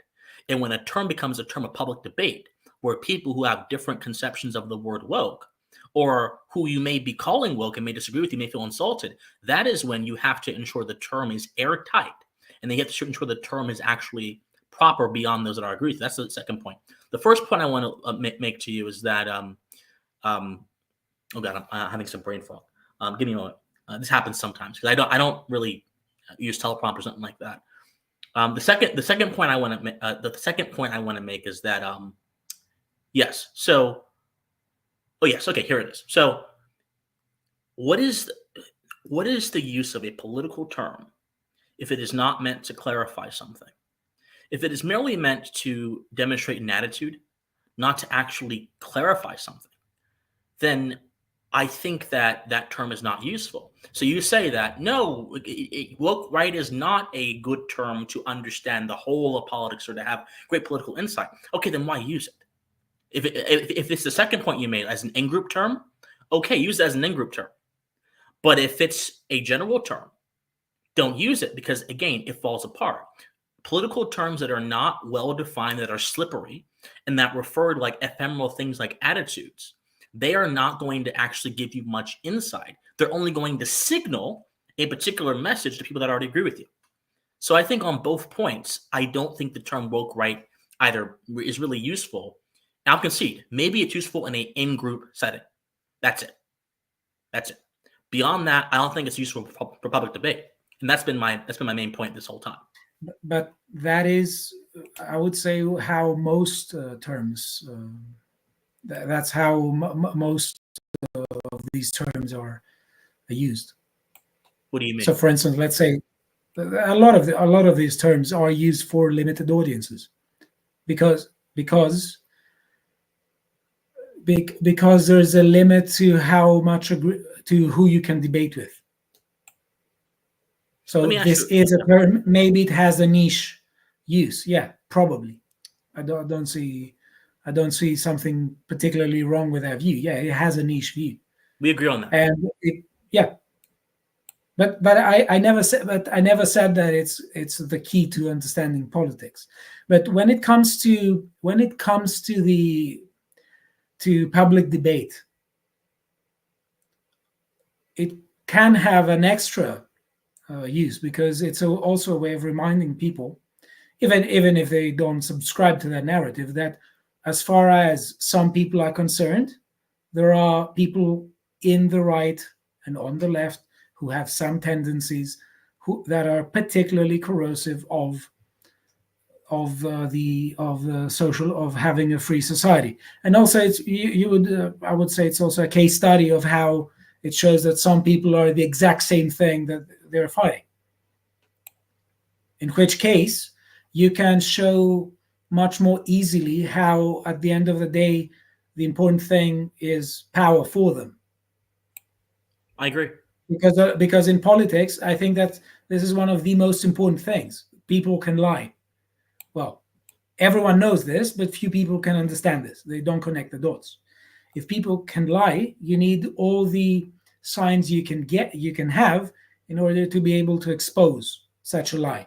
So if you have people who are saying, well, I'm trying to fight people who have X, Y, and Z tendencies, and they have these X, Y, and Z tendencies, then yeah, they are the same. All they want is basically to be on top. What they want is power.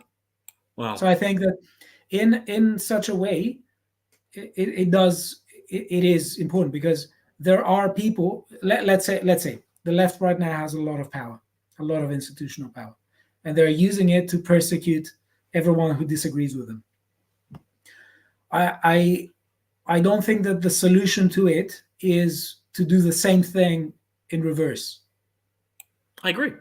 Why? Because I want a society where we can have free institutions. Now, obviously, I think that the situation in academia has gotten that bad that probably the way to go forward now is, for instance, I would say, to defund a lot of the institutions that get public money in order to push forward these narratives. So I'm not against any form of activism or against any form of using institutional power. You would say it follows from the principles of republicanism. Now, let me say one thing that is particularly important here about classical liberals. You mentioned before, and I think you've also mentioned in your previous video about the woke right, the ideas of communitarianism and Michael Sandel and Alistair McIntyre. The idea that classical liberalism is only concerned with protecting individual rights and not concerned with the common good is just a 20th century invention. It's absolutely false. I agree. It's absolutely false. Locke actually mentions the common good in the Second Treatise of Government. He literally mentions it. I agree. Yeah. And not only this, as we mentioned before, U.S. founding fathers were primarily classical Republicans. There are a lot of people in that era, they had classical Republican tendencies and ideas.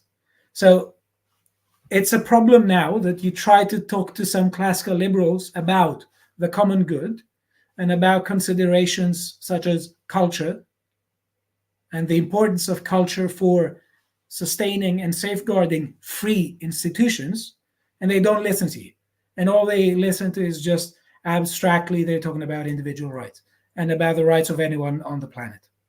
And right now in Europe, we literally have governments that are saying that they are not going to deport serial rapists because they care about the individual rights of the serial rapists even more than the rights to public safety of the people here who fall victims repeatedly of such policies.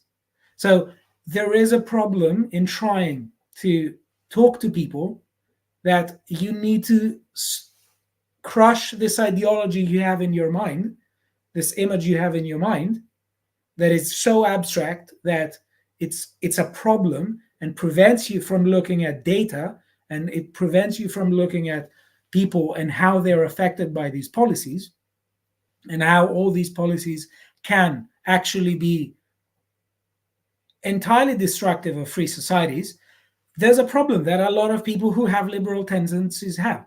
So yes, I think that it want to call them woke classical liberals. Yeah, it's an interesting way to use the term as far as they are concerned, because you want to tell people, well, listen, you are emulating parts of the things you're fighting against, and the very degree in which you are similar to the people you claim to detest is sometimes incredibly dangerous. So I think that whether it is something that is niche or not, it doesn't alter the fact that it's really important to talk to people about their attitudes. And sometimes whatever people say they are for, actions speak louder than words.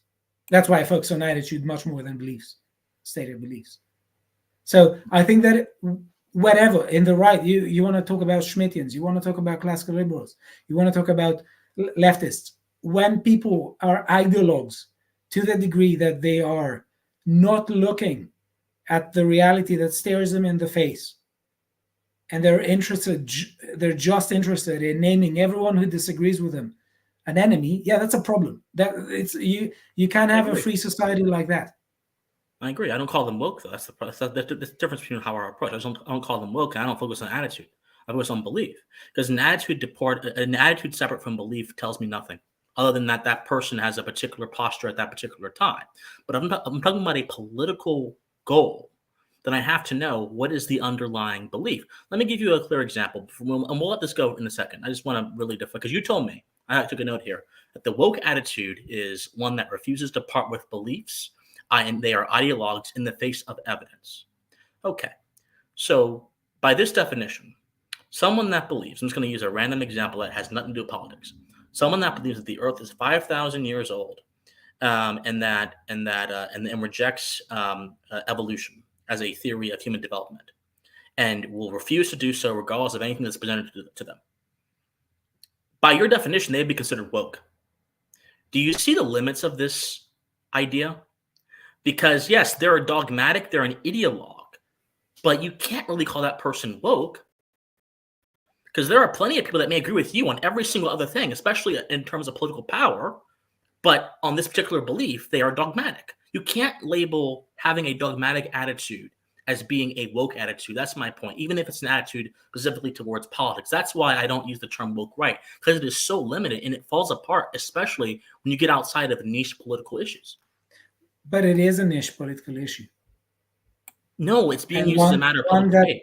One that I think should become a bit more mainstream, because a lot of people don't talk about it. One of the reasons why it is niche is because it is coerced. Just saying that if someone... When I said about dogmatism, I'm not saying that any dogmatic person is woke, but I said that woke people are dogmatic. I didn't say every dogmatist is woke. I said all wokeists are dogmatic. But the dogmatism you described is not unique to wokeism. That's the issue. It's just general dogmatism. I didn't say it is. Then how? The thing is, if it's not unique to wokeism, how can we really define woke right as a thing when it really is not even anything special or anything specific. Well, it is, again, as I said, I mean, it's a niche discussion. The reasons why it's a niche don't matter now. It's a niche discussion. Okay. All right. So it does, I think, the reason what it adds is the element of showing to people that to a very large degree they emulate the very thing that they disagree with. So when you have people who within that niche discussion, they're treating leftist wokists as, let's say, paragons of irrationality, as I treat them as well, and they are essentially emulating that attitude, yeah, it's a wake-up call. In a way that it's not a wake-up call if you said to another person who is dogmatic in a completely different setting. Why not just say, don't be dogmatic?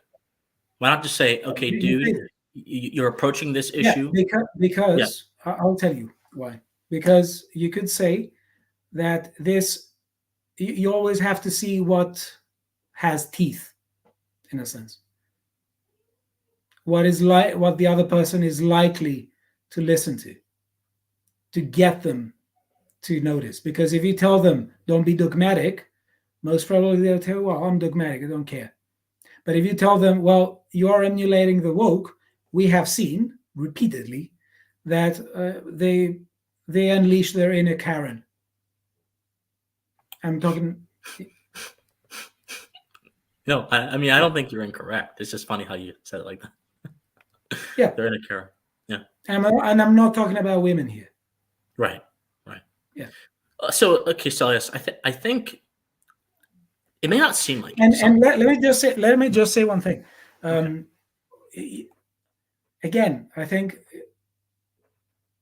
you're making a lot of good points. I'm not dismissing the points. So are you, my friend. You are. But, so are you. Thank you. But what I say is that you can have terms. You can have terms that there are synonyms.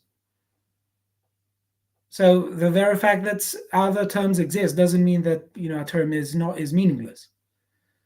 And frequently, for instance, unfortunately, language is such that it is contextual, and it occurs in a particular concept, in a particular context. So yeah, at some point, people get frustrated. Some terms lose their mystique. It's like with the term far right now. So many people are called far right that people are starting saying, well, I don't know, I don't care about it. Well, it's okay. Call me however you want. So it's, in a way, it's niche. It may have an endpoint or something, but it's a good thing I think it's a good thing to remind people who claim that wokeism is social cancer in the exact sense. It's a good thing to remind them that, well, they have a lot of similarities with that cancer they want to destroy. And when we show to other people outside from within the niche and outside that niche that these people have these similarities with the very thing they want to destroy, then we have good reason to question the motives. I didn't say that the term wokeism is going to be like virtue, that it's going to be eternal, or that it's going to be forever with us. I hope it won't, to be honest. I hope it won't. Because I don't know if you know me for more than a year now. I'm very meticulous about terms. You are. And I get incredibly frustrated when people define terms in a wrong sense, and they persistently use it, and they persistently do this, like with with classical liberalism. Yeah, it just frustrates me a lot. It's okay. I have accepted that it will happen. That's not going to change. I understand. Now, there's one point that someone made. Yeah. So that's not going to be with us forever, hopefully. But I'm just saying that right here, right now, in some cases it does make sense, and in some cases it's important to use it. That's all I said. I think Blue Streamer really has gotten to the heart of the issue. I think the term right is worthless because it describes a group of people that have no real consensus on political matters, unlike the left who have value consensus above all else. Yeah, no, I think this is mostly right. Although I will say this, just as there are different factions on the right, there are also different factions on the left, and they don't all agree on everything. There's not always consensus. In fact, just look at this practically. Hillary Clinton, when she ran in America, she was called a neoliberal by more of the radical elements of the left. They did not think that she actually was a leftist. They thought that she was more so a corporate version of what people think a leftist is. And Bernie Sanders is actually, interestingly, over time, as he's become more accommodating to the machine, has gotten the same label. There's also a big difference between, like, for example, democratic socialists and Stalinists or Leninists. In fact, there are folks that will say that a democratic socialist is not a real socialist. So there's all kind of divisions where there is no consensus. But I think in an overarching sense, there is a general direction that these factions are going in, but there's also forks in the road that they go down as well. Stelios, do you have any thoughts on that? Yes. So thanks for this comment, Blue Streamer. I think that the term right is increasingly becoming worthless because it doesn't mean that much today. It originated, I think, in the French Revolution, especially the way people were seated in the French Parliament after the revolution.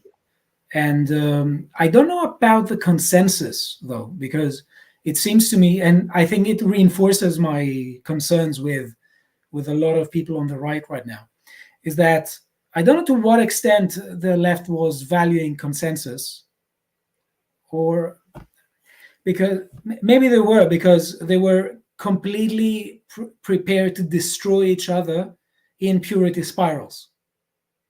So yes, they do value consensus. I think that this is a very key point that the Blue Streamer is making. But I think that this is exactly why I'm concerned, because it seems to me that a lot of people on the right now, or let's say within quotation marks on the right, they want to introduce purity spirals, and they do want to say that everyone who disagrees with them is a form of that cancer of wokeism. And that's why they use the term shitlib. If shitlib means, the people who don't agree with them, and they want to say that, well, liberty is the worst thing, and they attack again the culture that would say that we need to be free people.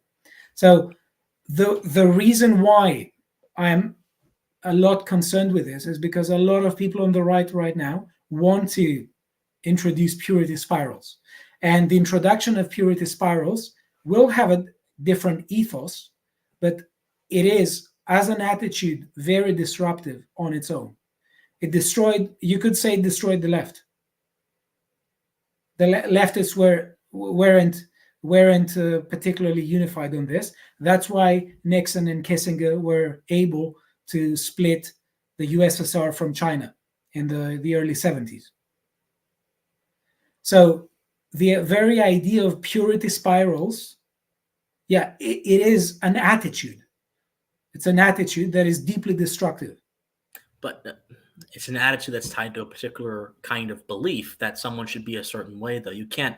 This is our main disagreement. You treat attitudes as more intelligible than I do. I think attitudes detached from belief mean very little beyond that particular person's action in that moment. But attitudes reinforced by beliefs go towards a particular direction that we can, as observers ideas, can look at and say, okay, this is what this is. I think it matters. What matters is the number of beliefs people are going to be like that. Because if someone starts telling me some horrifics, almost satanic things, I don't want to be with that person. I will want to exile that person or call the police or something. Yeah. So in a sense, all of us are concerned with purity. The point is, how much disagreement are people able to tolerate, and to what kind of disagreement there is going to be. I don't want to live in a society that is going to be like, one of the dystopian society where everyone lives in the same way, or a society where, as you said before, some people think that they have the right to be superior just like that. And or boss everyone else around. I don't want to live in such a society, which means that I have to tolerate a degree of disagreement. I can't tolerate disagreement of the sort that would disrupt such a society and would make it impossible. But there has to be a double, almost triple caution with respect to who I'm calling an enemy. So that's my point. Everyone agrees. What I think is that everyone agrees that there are enemies. The point is, how willing are you to call someone an enemy? And the woke, in this case, you would say that the leftists, they're very trigger happy. They're very trigger happy. A lot of them are saying, well, you looked at me in a weird way. You gave me a weird look. I'm going to raise this with management. They literally do this. They have created a world where, people can't be safe at work. That was how the university was. They're trigger happy because of their beliefs, though. You see, you're making it a matter of will and attitude, and that's where we disagree.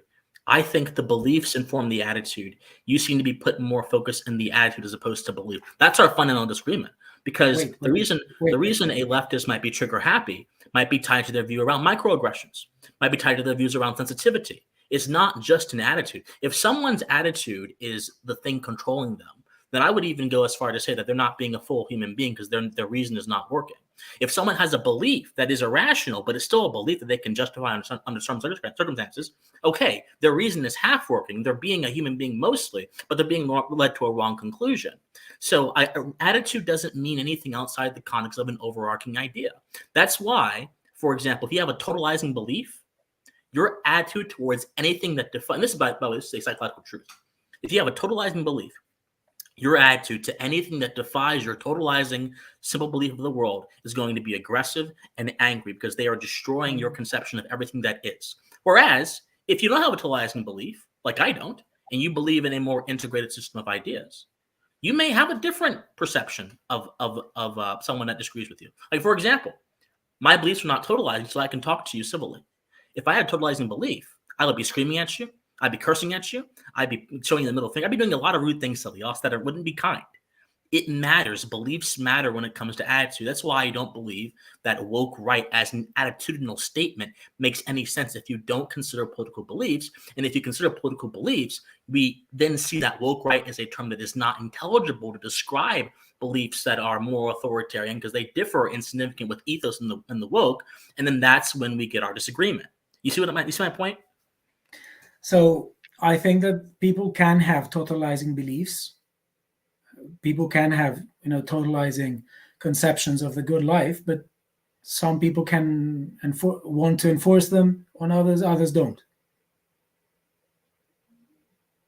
So you can have totalizing beliefs. But my point is beliefs inform attitude. Yes. But also attitude on its own. That's why you could say that there are some people who are more prone to beliefs of some sort. I don't think it's an either or. One reinforces the other. And when it came to attitude and beliefs, I didn't disentangle those. I didn't disentangle those. But what I said was that regardless of the beliefs, if you have attitude when you're speaking, if you have attitudes, you will have attitudes towards beliefs. But when it comes to trigger happiness, you could translate it into a matter of beliefs as well. Yeah, I don't think that's so much of an issue. Our disagreement is we both agree there's a phenomenon happening right now that is going towards a direction of authoritarianism. We don't disagree on that. We disagree on what to call it. And I think that this comment here from Asta the Recluse is pretty. This is pretty informative. Well, this is pretty informative. And by you can respond, but Asta, I'm trying to find the comment, basically said that what you mean by woke right, you should basically just say authoritarian right. It's a much more, I think, apt description. It is much less, it's much less cloudy. It doesn't necessarily use the heated woke term. And they would even agree with you. Many of these people on the right that believe in all the stuff we talked about, they will say, yes, we are authoritarians. Okay, when they agree with you, they don't have to agree with you for you to be right, of course. But when they agree with you, that makes communication much more easier and definitions much more, I think, sound. Well, yeah, you can be more economical. I didn't say no to this. But what I said is that if you tell these people, well, you're authoritarian, they'll tell you, yes, I am. But if you tell them you're woke, they're going to have a different reaction. So I didn't say that it's the only, it's, you could use them as synonyms. I see. Could use them as synonyms. It doesn't mean that just because you want to say that a term doesn't add more to the mix doesn't mean that the term has no meaning. And one thing, incidentally, because you know from what I'm saying, I use the term authoritarian far more I'll give you credit. You do. more often than the term woke right. You do. My whole my whole angle into the conversation is that this is a term that I think in some ways it's helpful, but in some others it's not.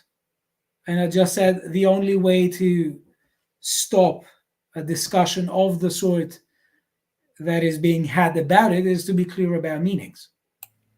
I agree. I want to address that. If you watch the Lotus Eaters, I've said that the modern progressivist, within quotation marks, state is a narcissistic authoritarian state that is far more closely related to fascism than anti-fascists like to think. I don't disagree.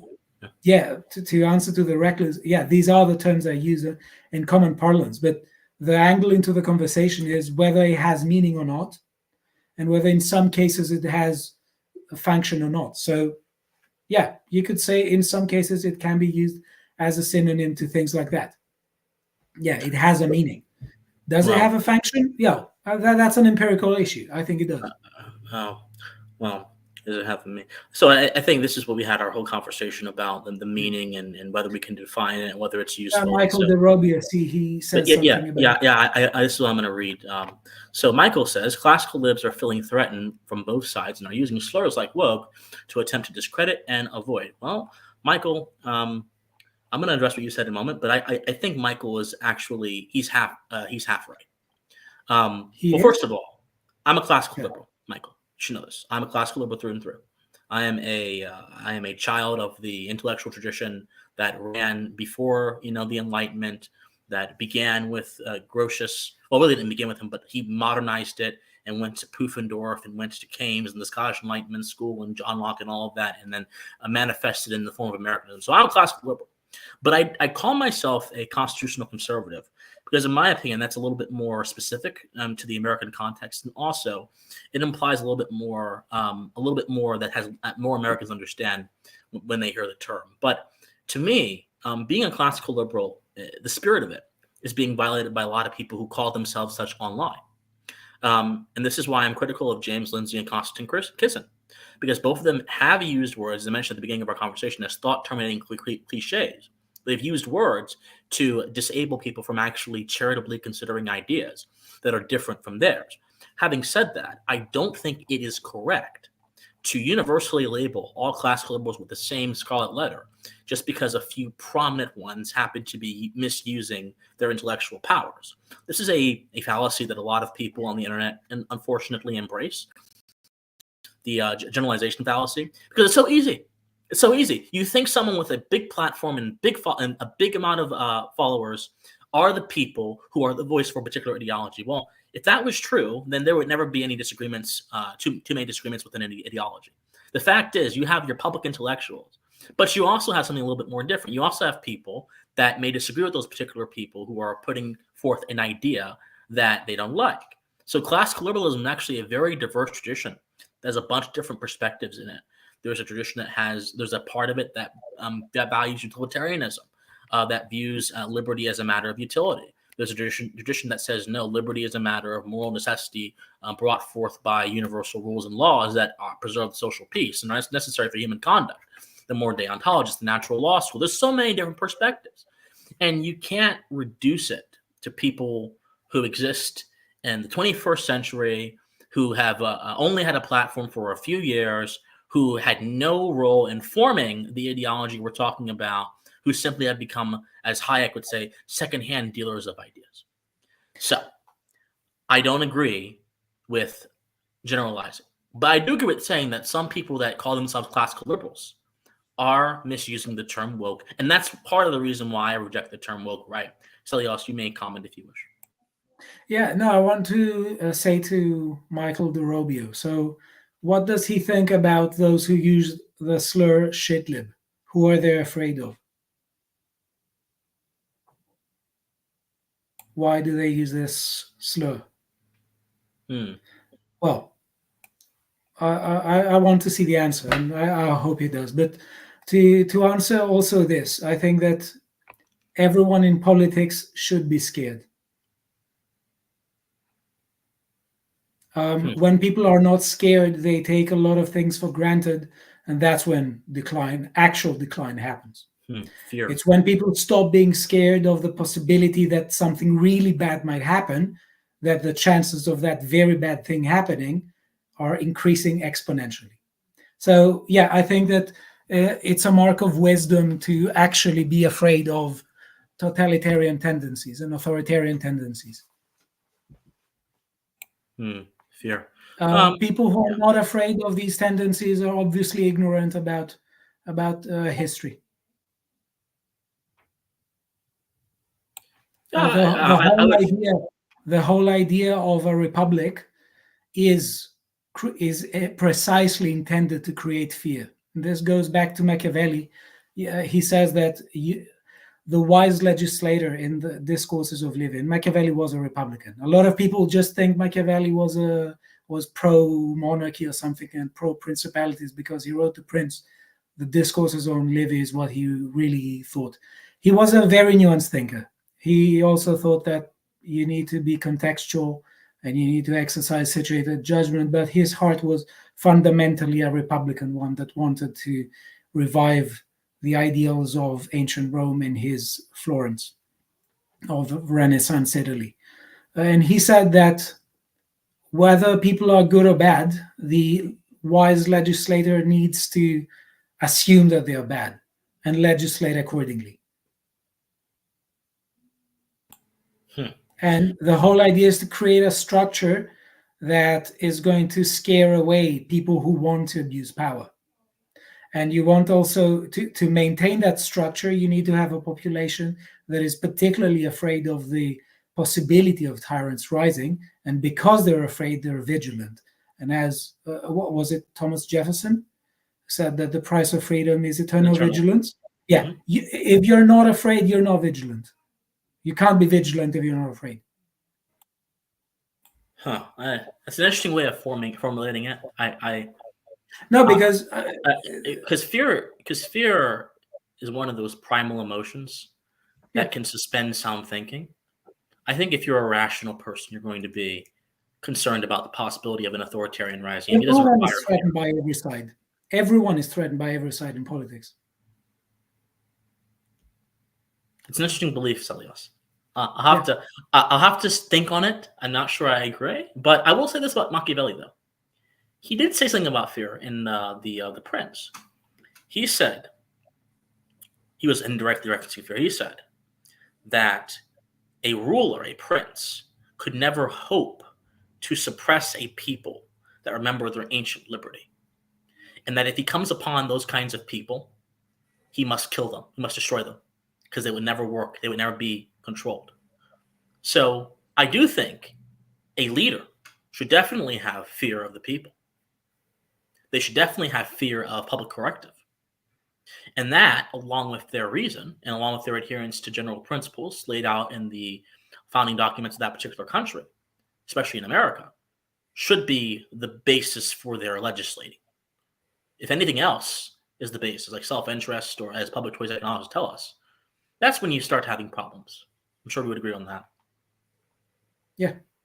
But also you also need the Romans wouldn't be particularly vigilant in guarding their liberties if they didn't have the experience of the Tarquinius Superbus.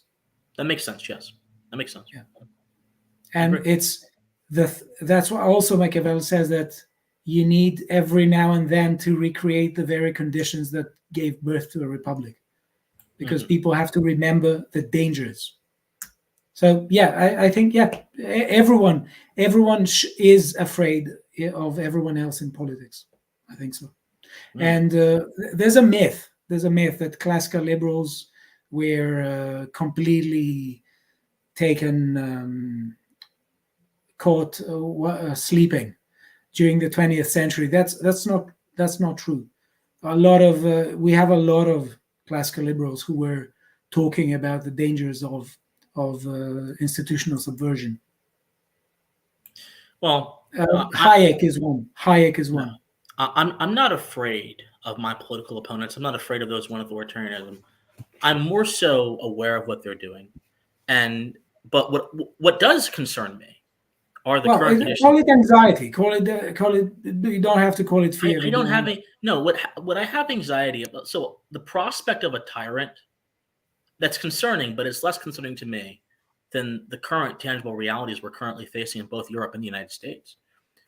Believe it or not, Europe already has a oligarchic tyranny lording over them. That's called the European Union. So it's the same thing. It is tyranny.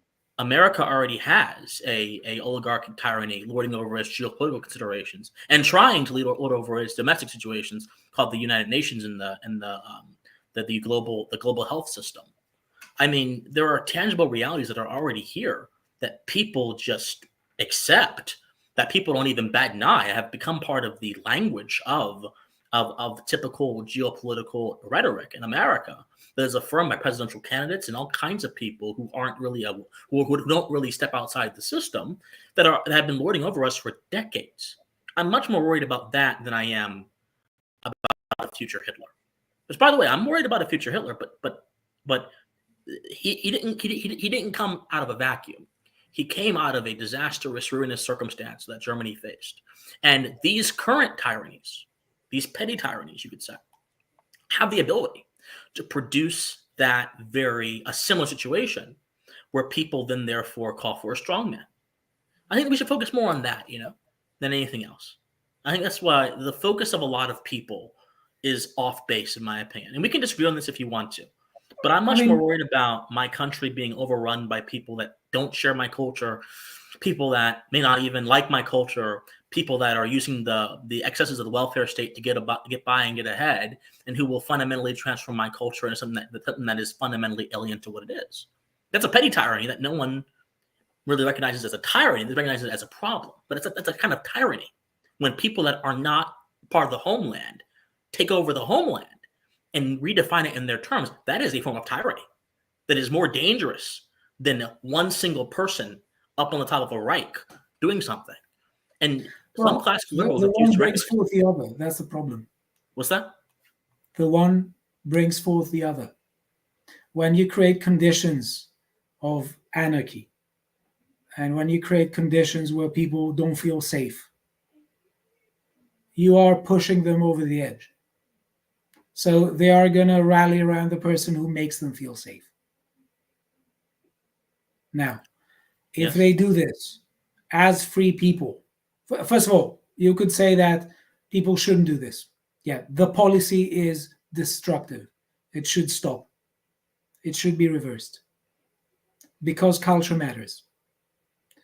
Without that culture, free institutions that promote freedom won't be able to be supported, won't be able to be defended. Because the country, as you said, is flooded with people who don't believe in them, who don't value them. Benjamin, you may have missed the earlier conversation. Again, I tend to agree with you, Benjamin. But I would, if you didn't miss it, then sorry for assuming. But if you did miss it, I would encourage you. It's pretty long, I'm guessing, but I would encourage you to go back later and watch through it. Look, I'll give Stelios credit. I think he did a very good job representing his position. I do.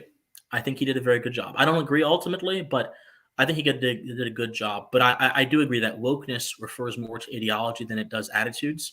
And that's where we should probably, in my opinion, understand it. But there are people that think that wokeness refers more to attitudes. And sorry. No, it's okay. It's okay. No, there are some people that wokeness follows more, deals more with attitudes, and that's a belief that I understand, but I ultimately reject. And moving forward, I think the right should abandon using the term woke right. I think that it's just not very useful, and it should just be abandoned. And you call ideologies what they actually are, as opposed to imposing your own personal terms upon them with your familiarity. That's my position.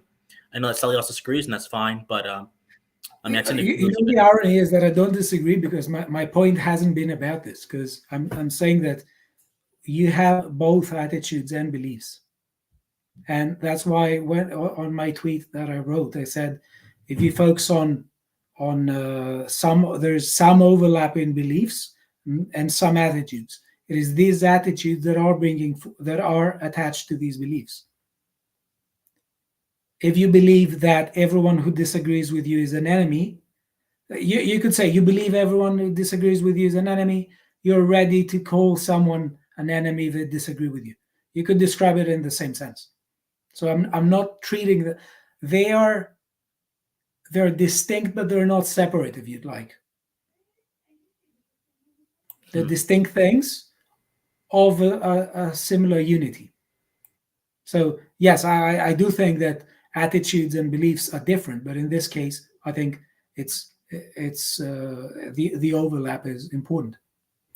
Yeah, I think they're inseparable. That's why I'm saying that your point about the dogmatism before, yeah, it's correct. That's why I'm saying that it's not just dogmatism. You could have the technical sense of dogmatism means that you make a truth claim. You're not a skeptic. Right, that's right. You have dogmatists in mathematics. That also I am. Yeah, I also influence attitudes. It doesn't mean that you're that's not wokeism, but you could say it's being dogmatic about several things while believing some other things, and all these form a unity. So, for instance, if you believe that fundamentally people who are not agreeing with you are enemies and want want to harm you, then you're very likely to believe that the best way to act against them is to use state force and coerce them. Which exists on both the left and the right. Yeah. And it existed way before woke was even a term. Yes, that's why I'm saying that the reason why there are many reasons why I disagree with authoritarian leftism. Authoritarianism is part of it. That's what I'm saying. Yeah, but anyway, Ben, we went over this. I will agree much more with an authoritarian rightist, but I'm not going to agree with them on authoritarianism. Right.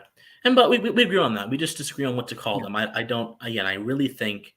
The people who are saying about the woke right as being a slur, they should also ask us what the term shitlib is. That's also a slur, by the way. You notice I have not used it during this conversation. I don't talk like that. Yeah. No, I don't use it, but I'm just saying that a lot of the people who went after me for saying that in some cases this term makes sense, they're very happy with naming everyone else a shitlib. Yes, and by the way, I'll give you this, Stelios. You went through a lot of abuse from someone said someone told me I was gonna in the chat, I'm gonna be the leader of the dissident right. No, I'm not. I'm not. I'm someone. The current dissident right now is full of illiberalism. It's full of anti-Americanism, and it's full of anti-Enlightenment belief. Okay, any ideology that rejects the Enlightenment, especially through a straw man, because most of them straw man the Enlightenment, straw man the hell out of it. Oh, the Enlightenment caused all this permissiveness. No, it didn't. There was so many. Look at Francis Hutchinson. Look at the Earl of Shaftesbury. Both of those two Enlightenment authors in the Scottish Enlightenment actually did massive discourses on virtue. In fact, I'll actually link some books for you guys in the chat if you want to read them. These are Enlightenment authors talking about the indispensable nature of virtue. Look at Adam Ferguson's discourses on civil society. He talks about virtue. Look at Adam Smith, the founder of capitalism's discourses on moral sentiments. He talks about virtue. The Enlightenment and virtue are inseparable propositions. But the problem is, most people in the modern day anti-Enlightenment have a conception of the Enlightenment that is a straw man, that is incorrect historically and philosophically. So no, I will not be on the dissident right. And no, Michael, I don't need to read. Okay, I'm not trying to get rude with you, man, but I don't like it when people tell me what I need to do. I don't like that very much. That really goes against every impulse in my bone. Yarvin is someone I'm familiar with. I have read a lot of his stuff in the past, a lot of his articles. I fundamentally reject his worldview. I'll give him this though. He's very intelligent. A lot of his stuff is based on historical evidence. I understand that, but I reject his interpretation of it. So anyway, so I just, a lot of people tell me to do a lot of things. I don't like it very much. I don't mind helpful advice, but it should be phrased as helpful advice. That's all I have to say. But anyway, thank you so much. I appreciate it. So Stelios, I don't know if you have time, if you if you want to head out or anything, or if you have anything less to say. I think 10 minutes, 15 minutes I have. Okay. Okay. So 10 minutes. Okay. So I'll keep you for a little bit longer then.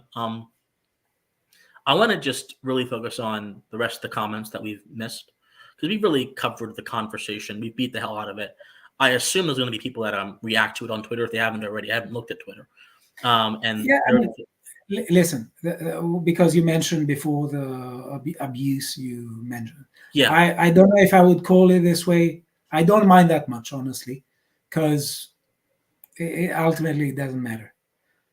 The people who are unable to, a lot of the people who went after me, they openly admitted that I hadn't read what I wrote.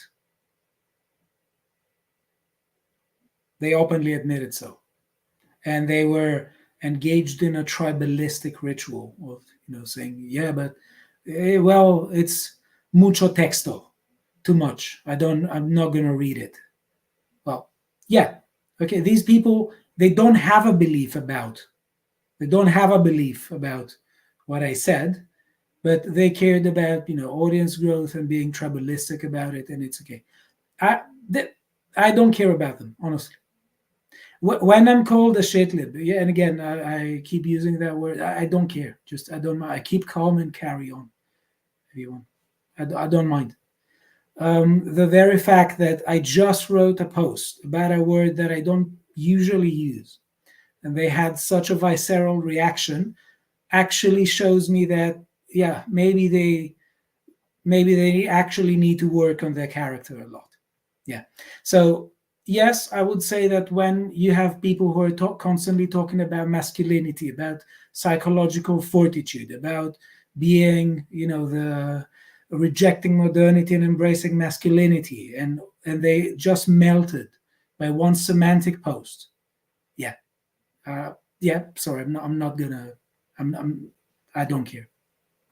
Well, still, I think that they can keep hating. They'll get me monetized. I'm not such a big account.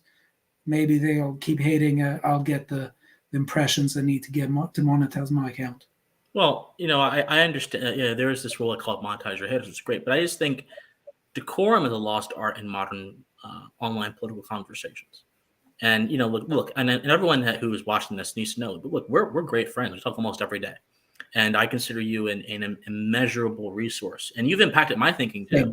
I consider you an immeasurable resource in the conversation. So, yeah, we may disagree fiercely over this small issue, but on the broader topics, we're aligned.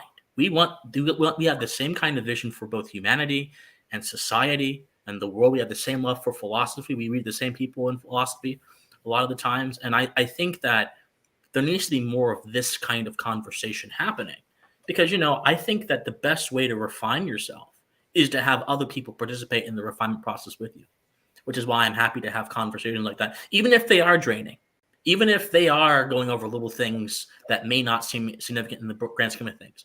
They are significant because they all contribute to personal development. But I wanted to actually, before you leave, when I made my video on the woke right, there were some classical liberals that got mad at me. And I expressed to you my anger. So I'm actually going to show the people the kind of disagreements that people had with me, that I think are actually a little bit silly. Because there's this one guy on Twitter called Classic Liberal, right, who called me a theosophist. He called me a active measure. That means I'm a propagandist. He called me like several things. And funny enough, after I go to search for the post, he actually has blocked me, so I can't show the post. But anyway, this guy claims to be a classical liberal, and yet he's attacking me because I disagree with James Lindsay's ideas. And there's a kind of cultism that comes with this stuff, in my opinion. There's definitely a kind of cultism that comes with it that is really serious, and I think should be taken seriously, if you ask me. So what do you think about all that? So I think that this has been a bit issue because I know both of you, and I talk to both of you frequently. I think that classic liberals shouldn't have blocked you, and I think that what I said before applies also to this case. People need to be a bit more thick-skinned and not be ready to block people who disagree with them.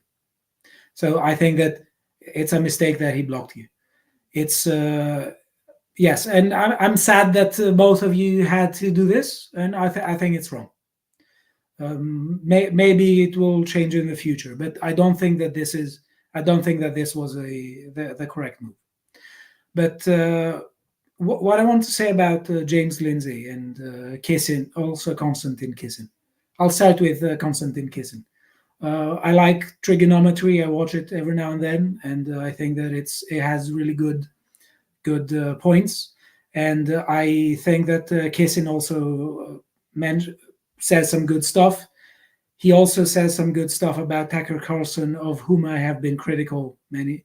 But I think that lately he has been a bit overly aggressive with things, and he was particularly aggressive with a colleague of mine, Harry Robinson, and he told him on Twitter that I look forward the day you're fired. I think that this is a mistake. That's not the way to go about it. Okay, actually, so I found a way to pull it up. I went on a different browser, and so hold on, let me do this just really quickly. Because I found a way to pull it up. I just went on a different browser, so I'm gonna actually do that real quickly because I think it's really important. People see this. Okay, yeah.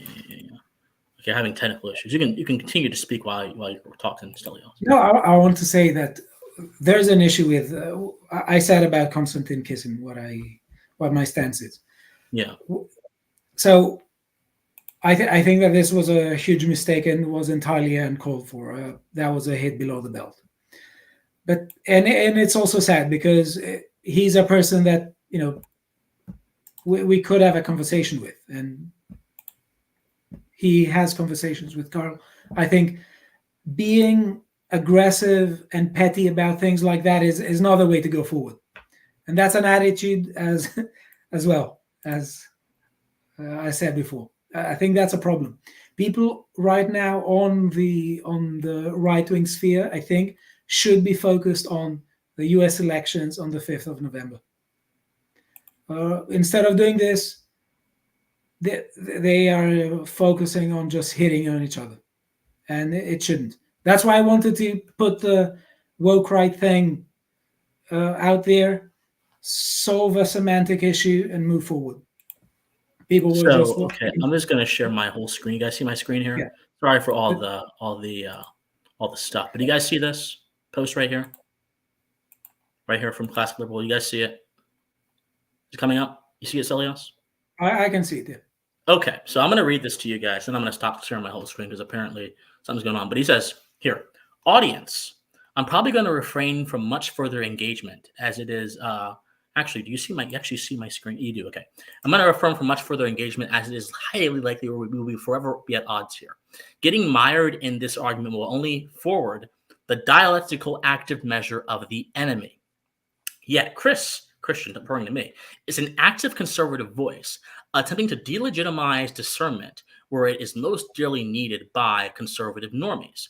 Chris is completely mystified, and not because I myself think he's wrong, but because of the copious amounts of intellectual architects that lead back to political warfare, German idealism, and French romanticism, all the way predating Descartes, tell him he's wrong. He's wrong for a very specific reason. He takes the wizards at face value. Chris keeps getting stuck with various intellectuals and political figures by making the fatal mistake of taking them at face value, often those under the sway of rejecting Marxism, fascism, idealism, and romanticism.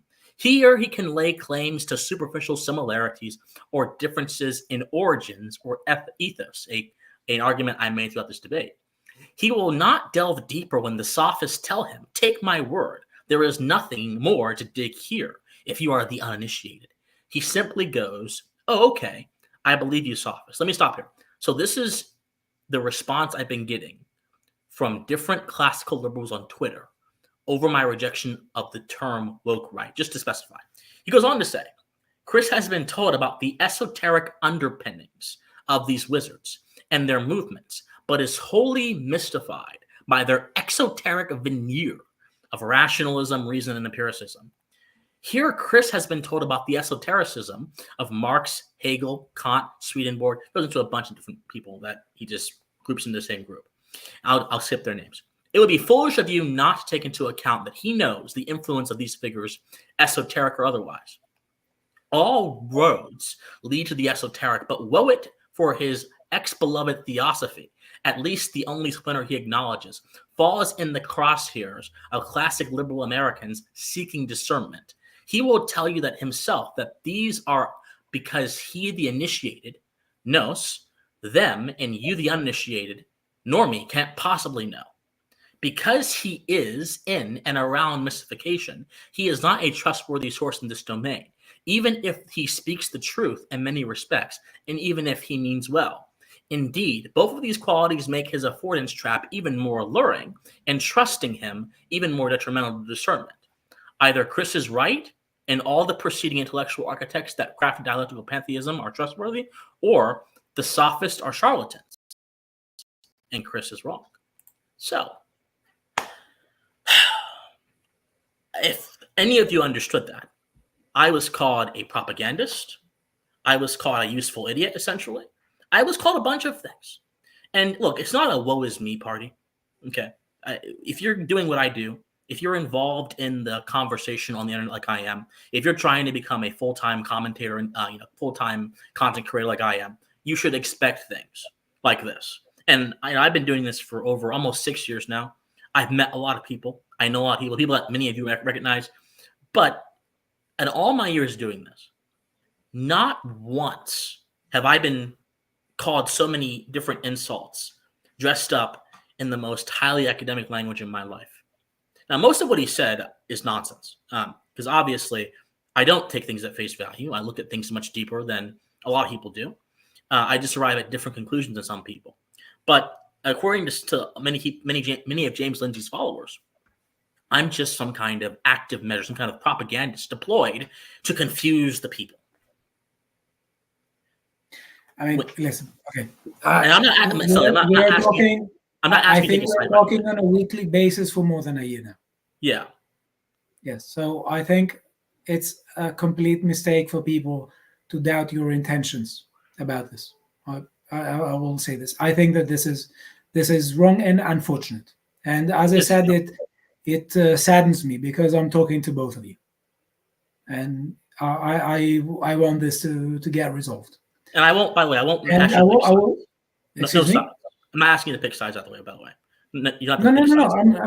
I'm telling you what I think. You what I think. So as far as the people from that camp are concerned, I have also been told to some of them. I don't know if they want to be named. That's why I'm not going to name them. That there's a fundamental problem with the reception of their points, and a lot of people, and sometimes good people, clever people who could sit down and listen to them, are being turned off because of some of their tendencies. Number one is that they're constantly posting, so someone can keep track of what they're saying. Because if you have an account with 250k posts, even if you have notifications on, you can't. You have to be constantly on Twitter and follow no one else to be on board. So this doesn't help. And also the other bit, it's that they are focusing on a literature that very few people are knowledgeable of. It's very esoteric and it has lots of esoteric terms, and people can't understand what they're saying. So if you combine these two things turn a lot of people off. And I will say this, sometimes because of my work, I do have time to sit down and listen to people and try to decipher what they're saying. But people who may not have the time to do so, they don't understand. So I want to say this as a constructive criticism and a friendly criticism. This isn't helping, and blocking Chris isn't right. I have zero doubt of your intentions.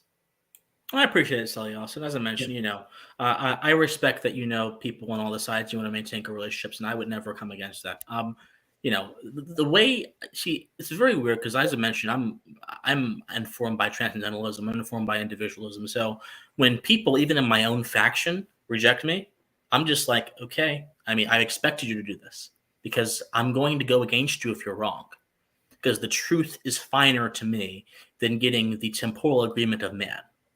So it's sometime, and the thing that people who get from your perspective, I get this. From your perspective, from my perspective, yes, and I'm sure. Look, every story has two sides.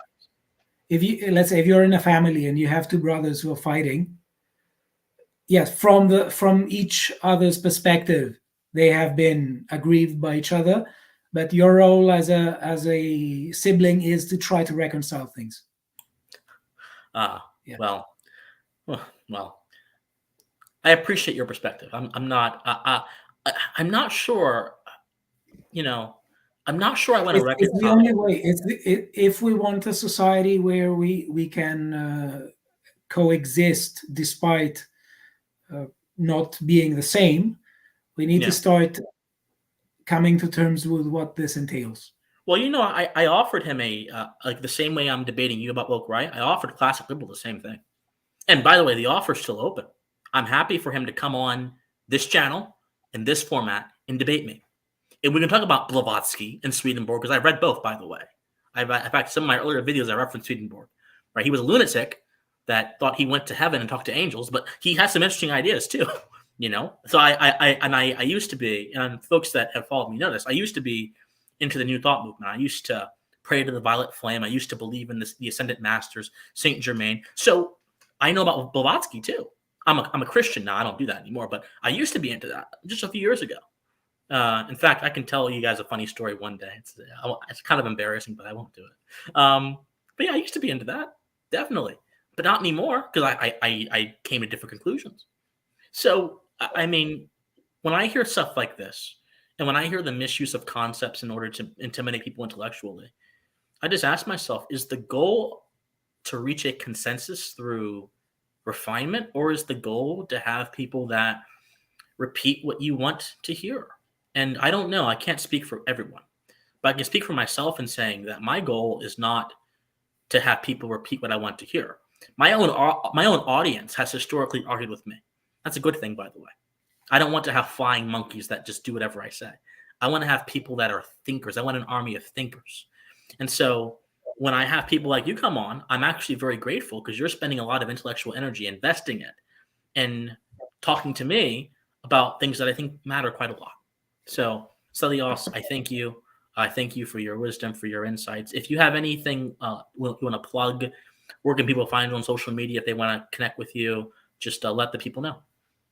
Well, thank you very much for inviting me. I enjoyed it thoroughly, and I'm more than happy to do it again at some point in the future if you want. And people can find me on Twitter. It's my name, the name they see there, Stelios. And also they can find me at Lotus Eaters, the podcast of the Lotus Eaters. Yeah, and I think, by the way, I think you're one of the you're an amazing voice in that podcast. I think I listen to it quite a bit. I think you're an amazing voice there. So thank you very much. No, thank you so much for coming. I'm going to stay on for a little bit, guys. I'm going to talk to you guys a little bit before we go away. But Stelios, thank you so much for coming on. I want to thank also the audience for being patient with the discussion, because I think it's a quality discussion, which is also, you would say, high level. Absolutely. All right, Stelios. You have a nice day, man. I'll see you. Bye. Bye. All right, guys. How are we doing? How are we doing, guys? How's everyone doing today? You having a nice Sunday? I think that was actually a very good conversation. I do. We will get nowhere in this world, especially those of us who are pro-America, if we don't have more conversations like the one I just had with Stelios. We'll get nowhere. Nowhere at all.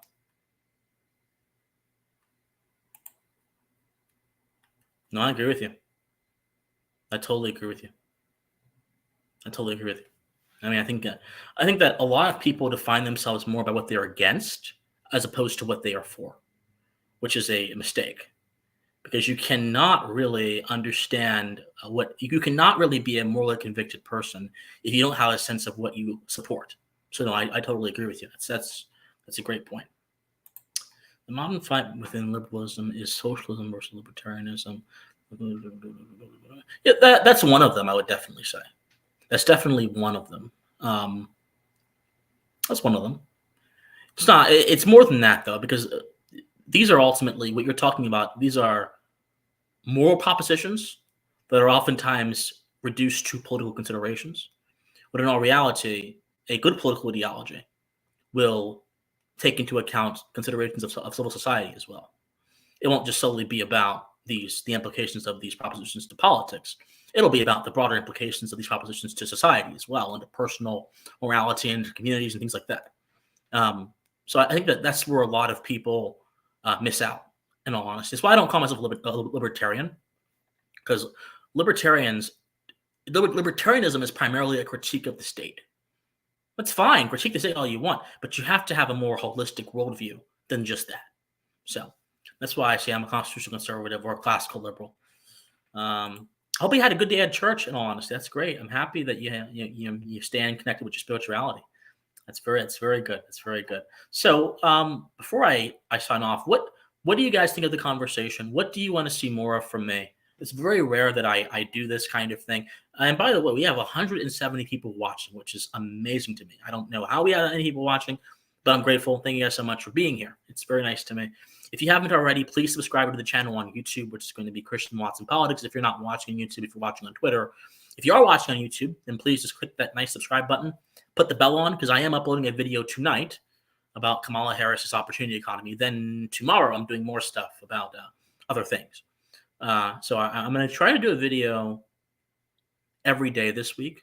It's an ambitious task, I know, but I really think that our message is powerful. And I really think that we have something that a lot of people can benefit from.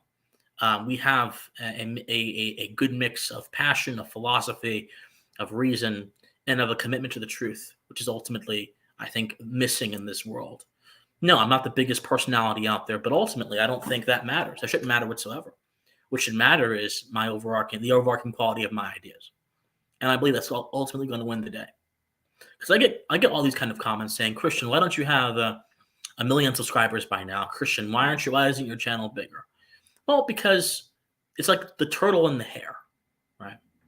The faster you run, the more tired you get, the more burnt out you get. The brighter the star burns in its first formation, the quicker it'll die out and flare out.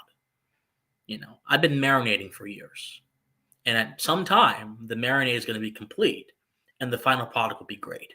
So I keep the faith, and with all of your help, I think that we're really going to actually get somewhere with this. So I am beyond grateful for all of you who decide to watch me and subscribe and comment and all that kind of stuff. Talk to someone from the dissident right and discuss whether we are ready. I mean, look, we've been in post-liberalism for over 120 plus years in America. The cardinal error of the modern day post-liberal right is that they assume that post-liberalism, they assume that classical liberalism has been the ill of our age for years. You don't have a classically liberal society when the separation of powers is dissolved in the early 20th century by advances in court cases and the expansion of the government's powers based on progressivism and Prussianism that happened during the Progressive Era. That's anti-liberal. And in fact, it is explicitly anti-liberal because the progressive reformers believe that liberalism, old liberalism, was actually a problem to their agenda. Then you go to the post-war consensus, which puts the UN on top, puts the Atlantic Council on top, puts NATO on top. Now the national sovereignty of the peoples, of free peoples, is no longer a consideration, but instead the geopolitical considerations of disinterested powers, faraway rulers, which is a no-no if you want to have a free society, they're more important. So we've been operating under a kind of technocracy for over 120 plus years. We have not had a classical liberal society. I wish we would have, but we haven't for many reasons. Then you add the surveillance state in, the fact that the government can suck up all your conversations and monitor you without a warrant. That's anti-Republican. That's anti-liberal. I mean, then look at the UK. Look at the UK. You can get arrested for saying something that's offensive. That's anti-liberal. You know, I just really think people don't realize to the extent that we're already in authoritarianism. I don't think so. If I have a perfectly drivable truck and someone hijacks the truck and crashes it into a wall, but the truck is perfectly fine before they hijacked it, we don't blame the truck. We blame the person that hijacked the truck. But, you know, look, anyone on the dissident right wants to talk to me, they have a free invitation. They can come on this channel, we can debate. Whether it be Keith Woods, I would love to debate Keith Woods. I've been studying him for a few years now. No, that'd be a great conversation. No matter who it is, I would love to debate them. I have no problem doing that. No problem at all. We can have a quality conversation. Keith Woods, what's that other guy's name? What's that other guy's name? What's his name? He's a British guy. Academic agent. That's his name. I would debate him. Carl Benjamin has also kind of embraced the post-liberal right. I'll debate him. I don't mind. I'm fine with it. Connor Tomlinson, someone who I've known for a while. I'll debate him. He has a lot of opinions about liberalism. You know? I don't mind.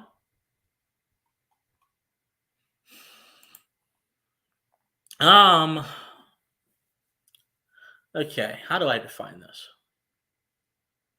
The dissident right are a disaffected faction of the right that is generally critical of the Enlightenment and critical of the premises of classical liberalism.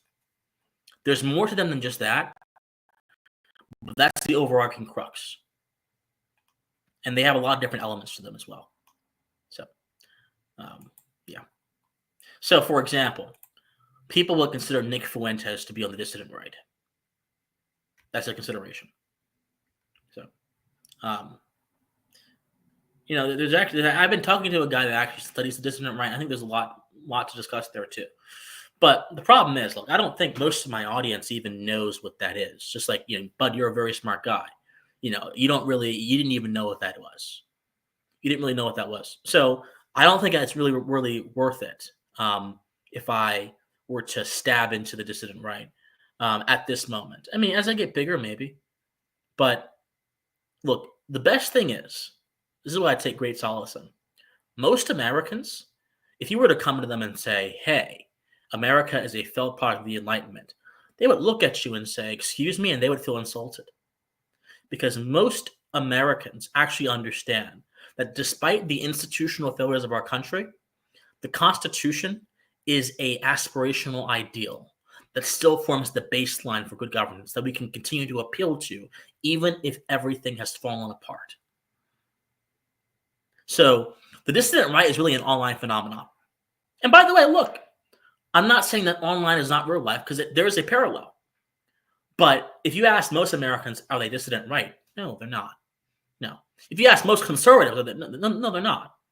No, they're not. Or McIntyre, I would debate him. I listened to many hours of him. I think he is sorely mistaken on so many issues. I would debate him easily, no problem. No problem at all. He's a smart guy too, but I think he's mistaken a lot of things. No problem. No problem at all. I don't mind. But the debates would be much more constructive because my goal is not to destroy people. Again, my goal is to build something good. But that's ultimately my goal. Because I think classical American conservatism of the 60s, Barry Goldwater, for example, there are a lot of elements of that we should continue to preserve into the future. And it's my goal to kind of help hasten that along while still taking into consideration the developments of the past 20 or 30 years. Because American politics is very different than when Barry Goldwater first arose. And we have to realize that there are different forces that we're fighting against, but the principles are the same. And you should never compromise your principle for the sake of temporal satisfaction. That's my belief, my fundamental belief. But yeah, no, I'm happy to do more of these streams, guys. I have no problem doing them. I enjoy it, especially if people will take interest.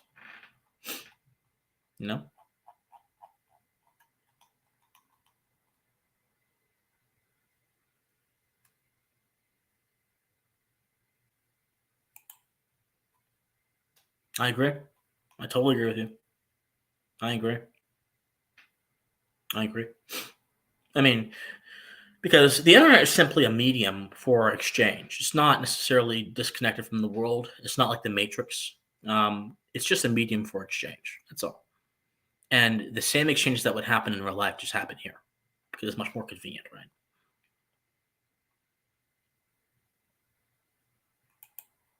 No, I agree, Ema. I agree. I totally agree with you. I agree with you. And I'm going to do more of this going forward because I think it's healthy for the culture. I think it's very healthy for the culture, in all honesty. I think it's healthy for the culture.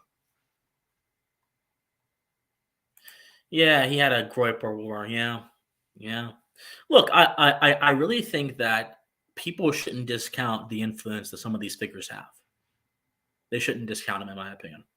That would be a tragic mistake. Beyond tragic to discount them. So.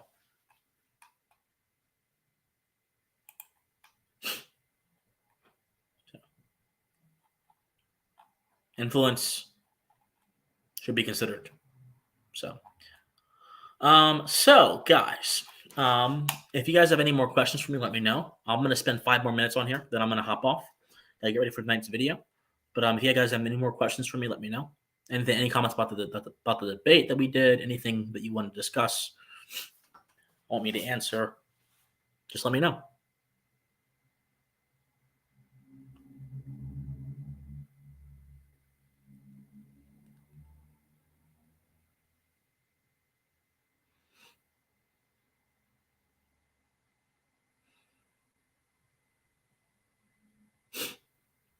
I may do one of these every Sunday, in all honesty. I may do it. I see no reason not to.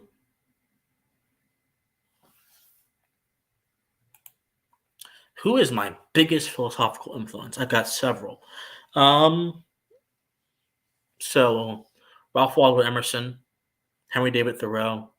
Then go back towards a few hundred years before them. There's a guy called Lord Kames, Henry Home Lord Kames.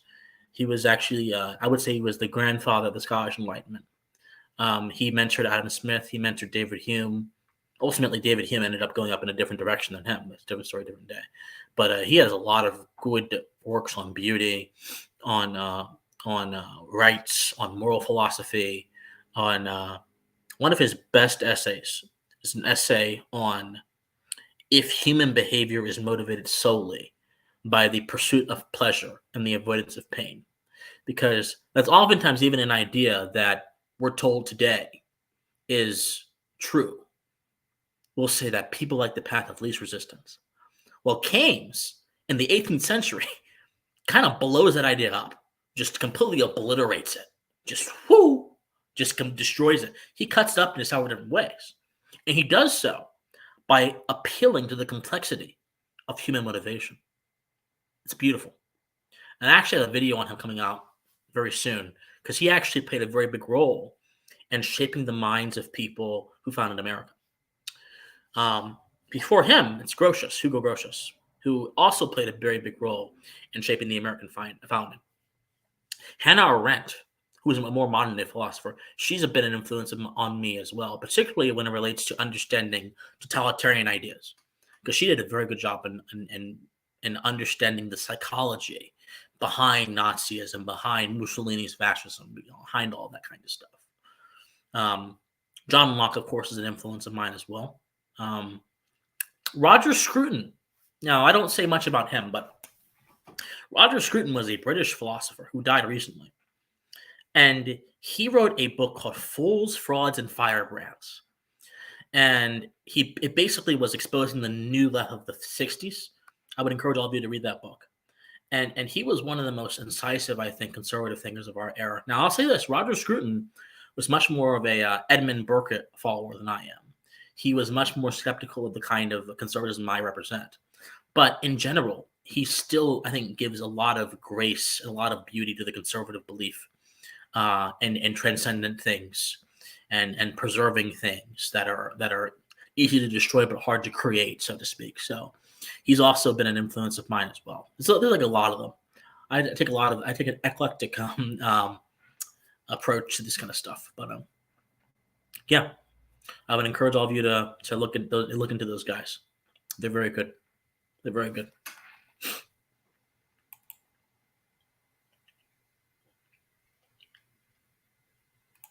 Absolutely. No, I mean, this is both a criticism and it's also a boon of Emerson and Thoreau. A lot of people believe that Emerson and Thoreau are not real philosophers because they write like poets.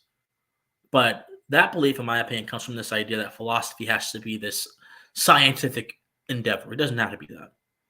Philosophy can be me just asking basic questions about things that we assume are integral to our lives.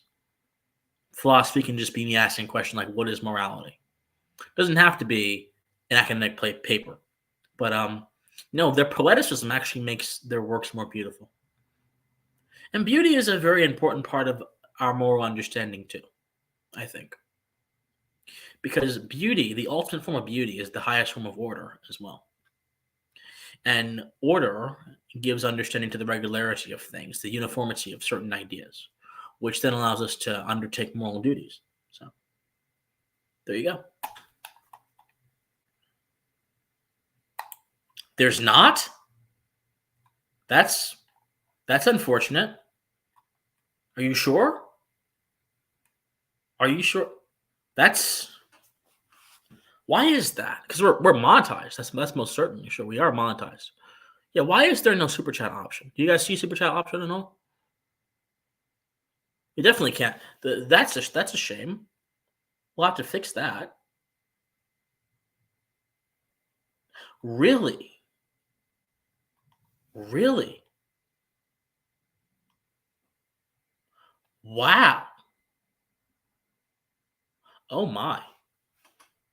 Well, I don't like that very much. That's well, I'll look into that. What's going on with that? That's interesting. I don't like that very much. That's not good.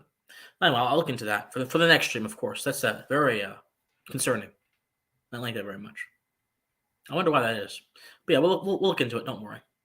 But thank all of you who do wish to donate. If you wish to donate, there are other places to do so as well. But thank all of you who do wish to do super chats. I mean, I like them as well. No, I'm not. Trust me, I'm not.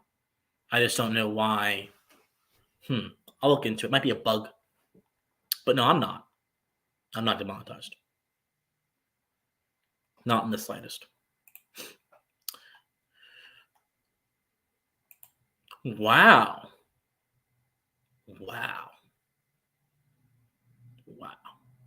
Well, what's the problem? We'll have to fix that. Next time. Yeah, no, I mean, I like it too. And we'll definitely do that. Definitely. But yeah, so I think that bringing in more people like Stelios, because look, I think he did a great job. I honestly don't agree with most of what he, around his definition about woke right, but I think he did a good job in defending his position. And look, I've given James Lindsay an invitation. I've given some of James Lindsay's top surrogates an invitation. I've given Konstantin Kisin an invitation. I've given 7 people an invitation. Now, you may say, well, Christian, you're not that big. Blah, blah, blah. It doesn't matter the size. What matters is what you do with the ideas you have. Now, I'll actually let you guys into on something. Konstantin Kisin actually did tell me that later on this year, he would consider maybe coming on, which would be great. Not because I want numbers, because he is one of the main surrogates of this woke right idea. And I think that having him discuss it would be a very important thing. Discuss it in a context that is going to challenge him. Because I'm not sure what you guys think, but I think I'm going to actually challenge him if he were to come on. He would have to confront some serious arguments. It's very different having a commenter on social media reply to you versus having a serious person who actually has studied the issue respond to you. So there you go. What is woke right?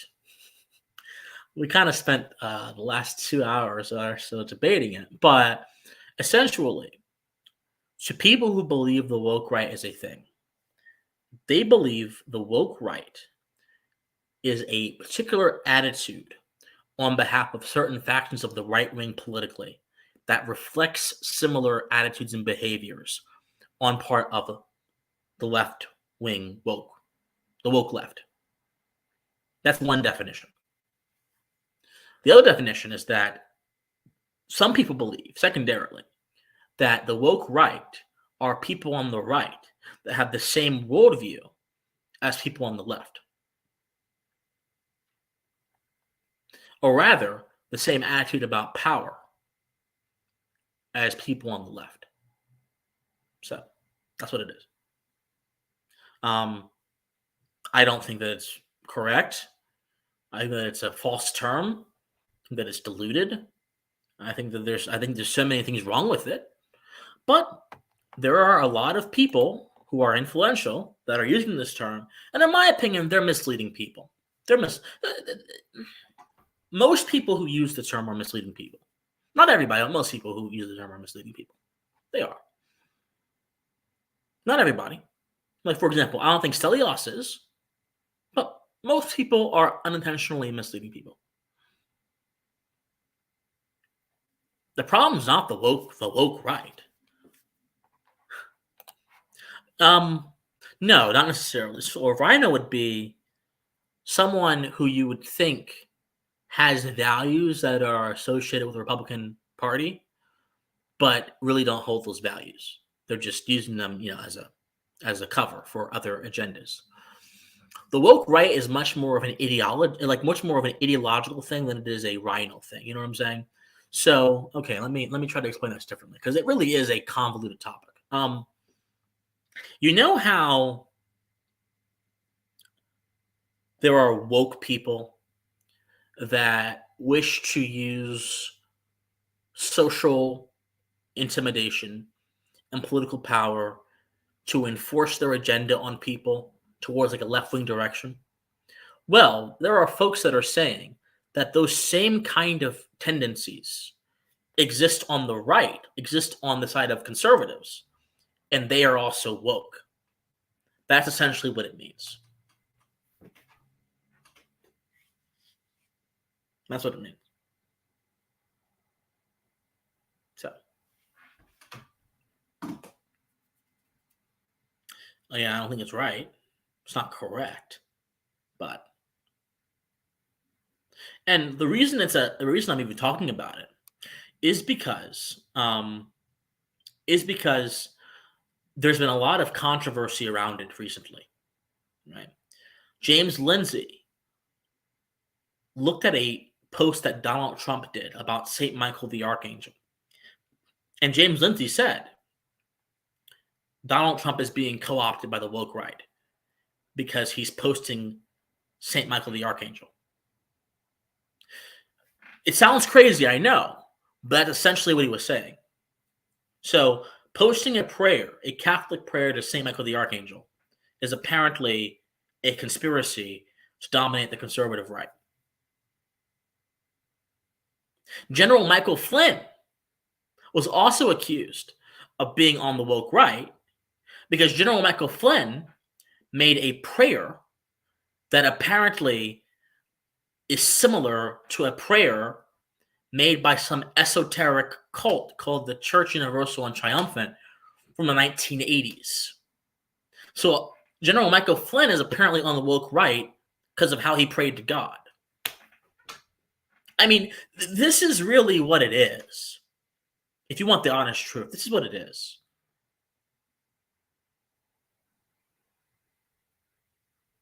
If you want the honest truth. It's crazy. It really is crazy, talking all honesty. It's really insane. It really is insane. Now, look, I'm not someone that necessarily, look, as you mentioned, I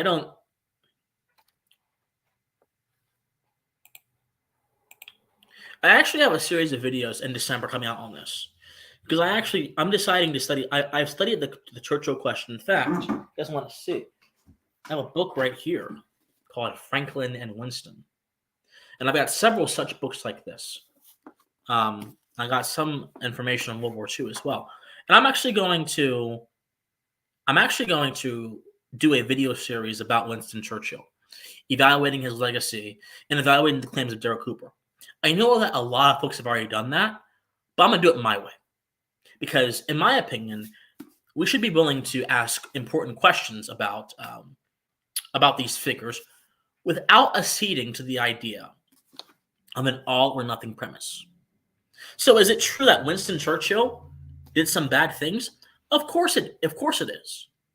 But on balance, is Winston Churchill a negative or a positive figure? That is the question. Because the moment we start imposing a totalizing idea upon a particular figure, and we start treating them with a kind of moral puritanism, is the moment we lose sight of the complexities of history and the complexities of human action. So I right now, I'm not going to give my opinion because it's a complex topic. But Darrell Cooper has a history of saying things that is just, in my opinion, incendiary. Like saying things like going on Twitter and posting a picture of Nazi-occupied France, and then a picture of the Olympics where there was drag queens, and saying Nazi-occupied France is preferable to drag queens. Really? Really? And some may say Christian Heat was trolling. Trolling. When you are a historian on a big platform doing a podcast or any public figure, every single thing you do is going to give people who you are trying to reach an idea about who you are. It's why I'm honest about myself. I am an open book, mostly. So, I think that kind of behavior is concerning. Because I'm sorry, Nazi-occupied France is significantly less preferable than having drag queens on a TV show that I can turn off or not watch. I did not watch the Olympics. I don't care about the Olympics. I really don't. They're not that important to my life.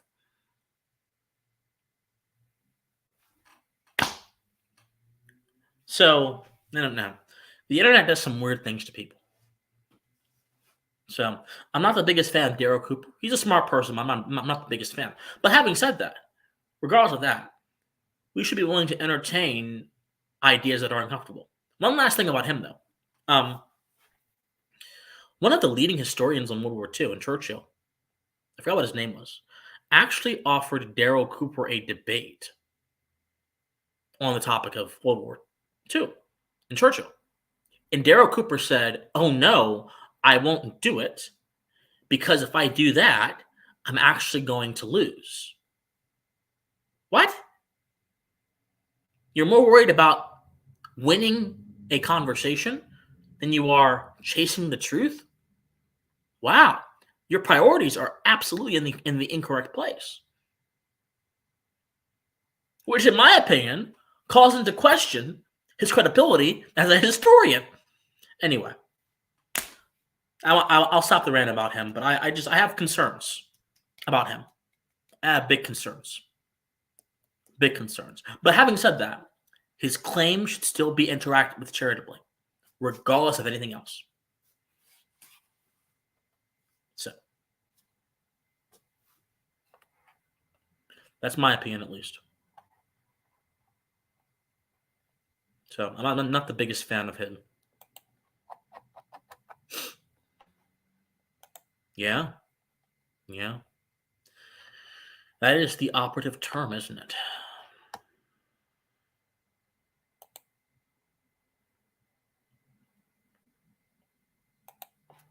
Have I?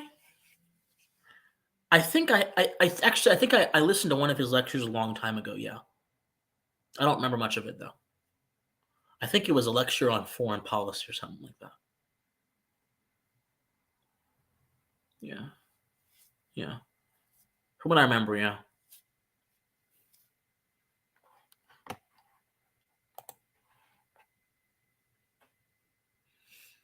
Could that be a form of weaponized reverse moral relativism? You mean like the Daryl Cooper thing?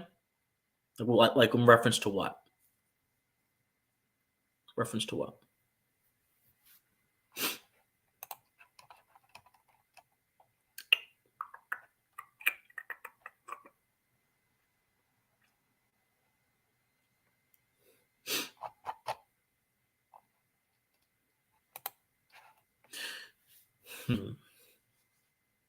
I do think, let me be very careful with how I answer this. I do think in order to justify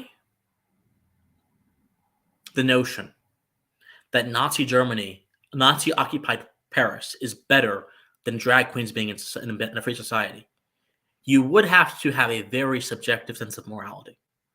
Because there's no way under an objective standard of morality you could justify that. Whether you were utilitarian or anything else, you couldn't do it under no system. Unless your morality is rooted in theocracy. Even then, you couldn't justify it. Hitler persecuted Christians.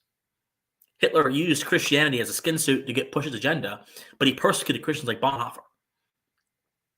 So you couldn't even as a theocrat, even as someone that believes that religious order and political order are one and the same, you couldn't do it.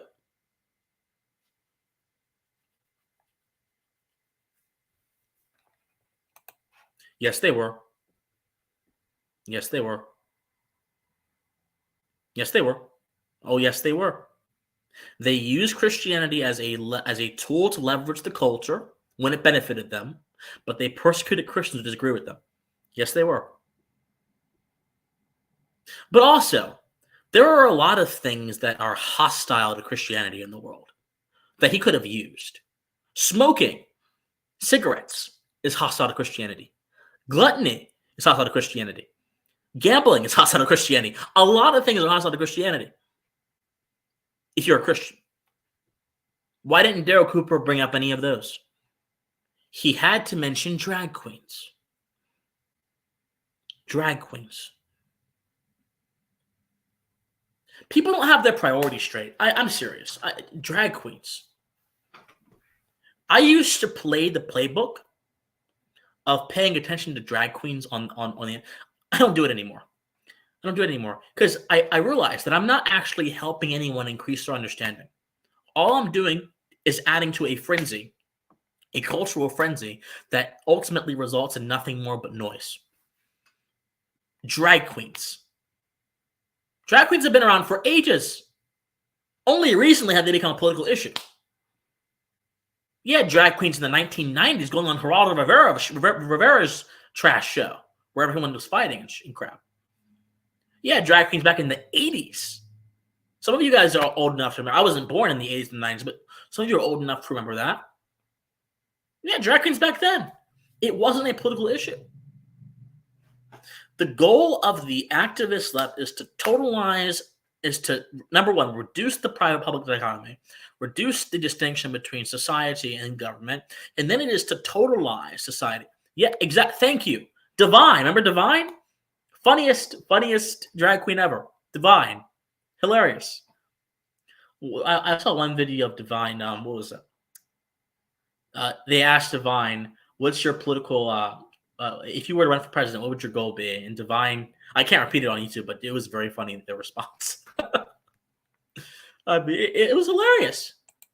See, when you have a wall of separation between private society and the government, these issues don't become political issues. But when you do what the activist left likes to do, and you merge the issues and the personal become the political, what happens?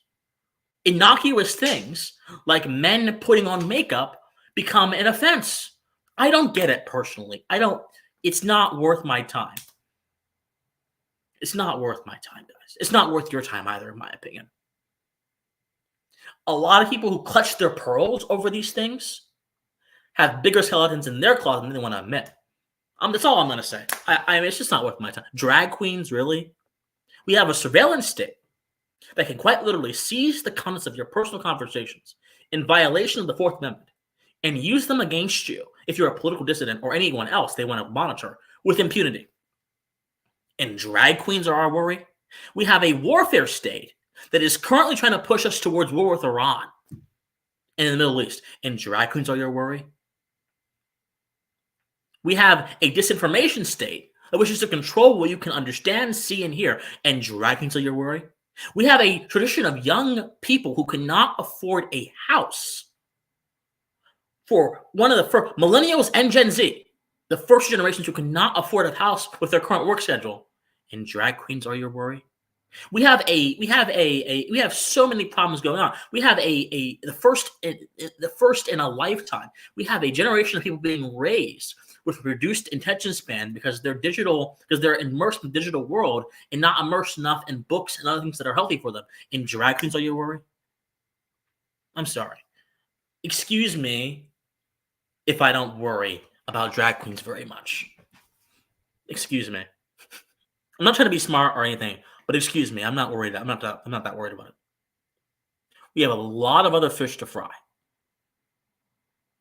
I'm more worried about the prospect of a Kamala Harris, Tim Walz presidency than I am about damn drag queens.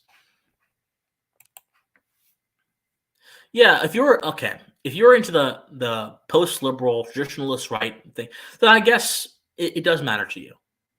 I think religion and politics should be separate. Now, there are people that don't believe that.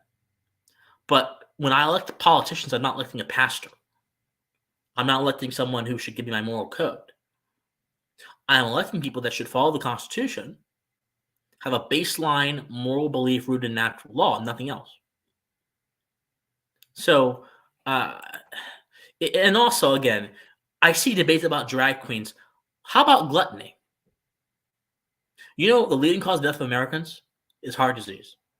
You know, the biggest predictor of heart disease is obesity. You know, America is one of the most obese countries in the world. Why is there not an uproar about gluttony?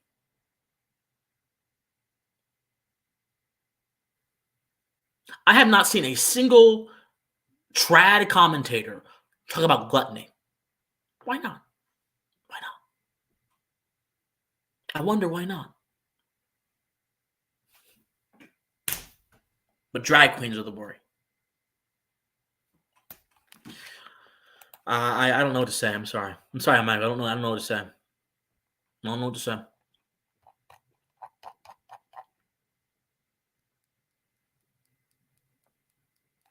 But why is the health issue not paid as much attention to as drag queens, though, on the right? 100%, Joshua. 100%. I'm not electing my president to be my moral leader. In fact, that belief is more resonant of old world Europe than it is of new world America. Because old world Europe conflated status with morals and moral correctness. America's founding said no. Morality exists outside of politics. It exists outside of society. And it forms the basis for both. It doesn't belong to a queen or a king or whatever. No, I agree with you. Okay, look, I don't think anything, and no sexual topic should be pushed on children. And education should not be a tool or a conduit for the promotion of social causes. So we agree on that, by the way. We agree. I agree with you. Totally. Shouldn't be. I agree with you. Education should be about refining the mind, pursuing good manners and good morals, and learning about the general topics that are required to understand the world, not about social or political issues. Yes, he is. I've done videos about this. In fact, my video, when J.D. Vance was first announced as vice president, I did a video about him, critiquing him. Has about 2,000 views, I think, on YouTube. And it's making this point and many others. J.D. Vance has explicitly said that he believes the best way to use political power is not by limiting it. It is by expanding it and staffing it with his own allies. So when it comes to the administrative state, one of the greatest refutations of separation of powers, one of the greatest stains against our Constitution, J.D. Vance quite literally believes that we should not abolish the administrative state. We should instead keep that unconstitutional structure in power and just put our own people in it. He said that himself at a conference. He's a post-liberal, and he worries me. But you know what? I'm not voting for J.D. Vance. I'm voting for Donald Trump. Donald Trump doesn't have an ideology. He doesn't have an ideology at all. He is someone who, as he says, believes in common sense. So, that's how I rationalize it. I'm voting for Donald Trump, not J.D. Vance. But yeah, he's post-liberal. Of course he is. Of course he is. It's unfortunate.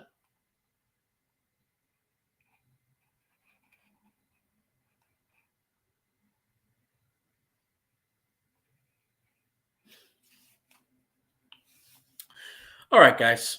I'm enjoying this quite a lot. Thank all of you for being here. So I need to go work on tonight's video. How about that? And figure out what's going on with this monetization thing. Because I am monetized. I just don't know why there's not a super chat option. It's very interesting. But all right, guys. Thank you guys so much for being here. I appreciate it. I would encourage all of you to, after the video is the live is ended, please be sure to like it if you haven't already and comment on it. I think that a lot of people can benefit from this whole conversation. Hope all of you are going to be doing very good the rest of your Sunday. Yeah, and I'm just going to be continuing to work. Study history, my friends. Study philosophy. Remember, convicted, and please stay pensivized. Have a nice day, guys. Bye.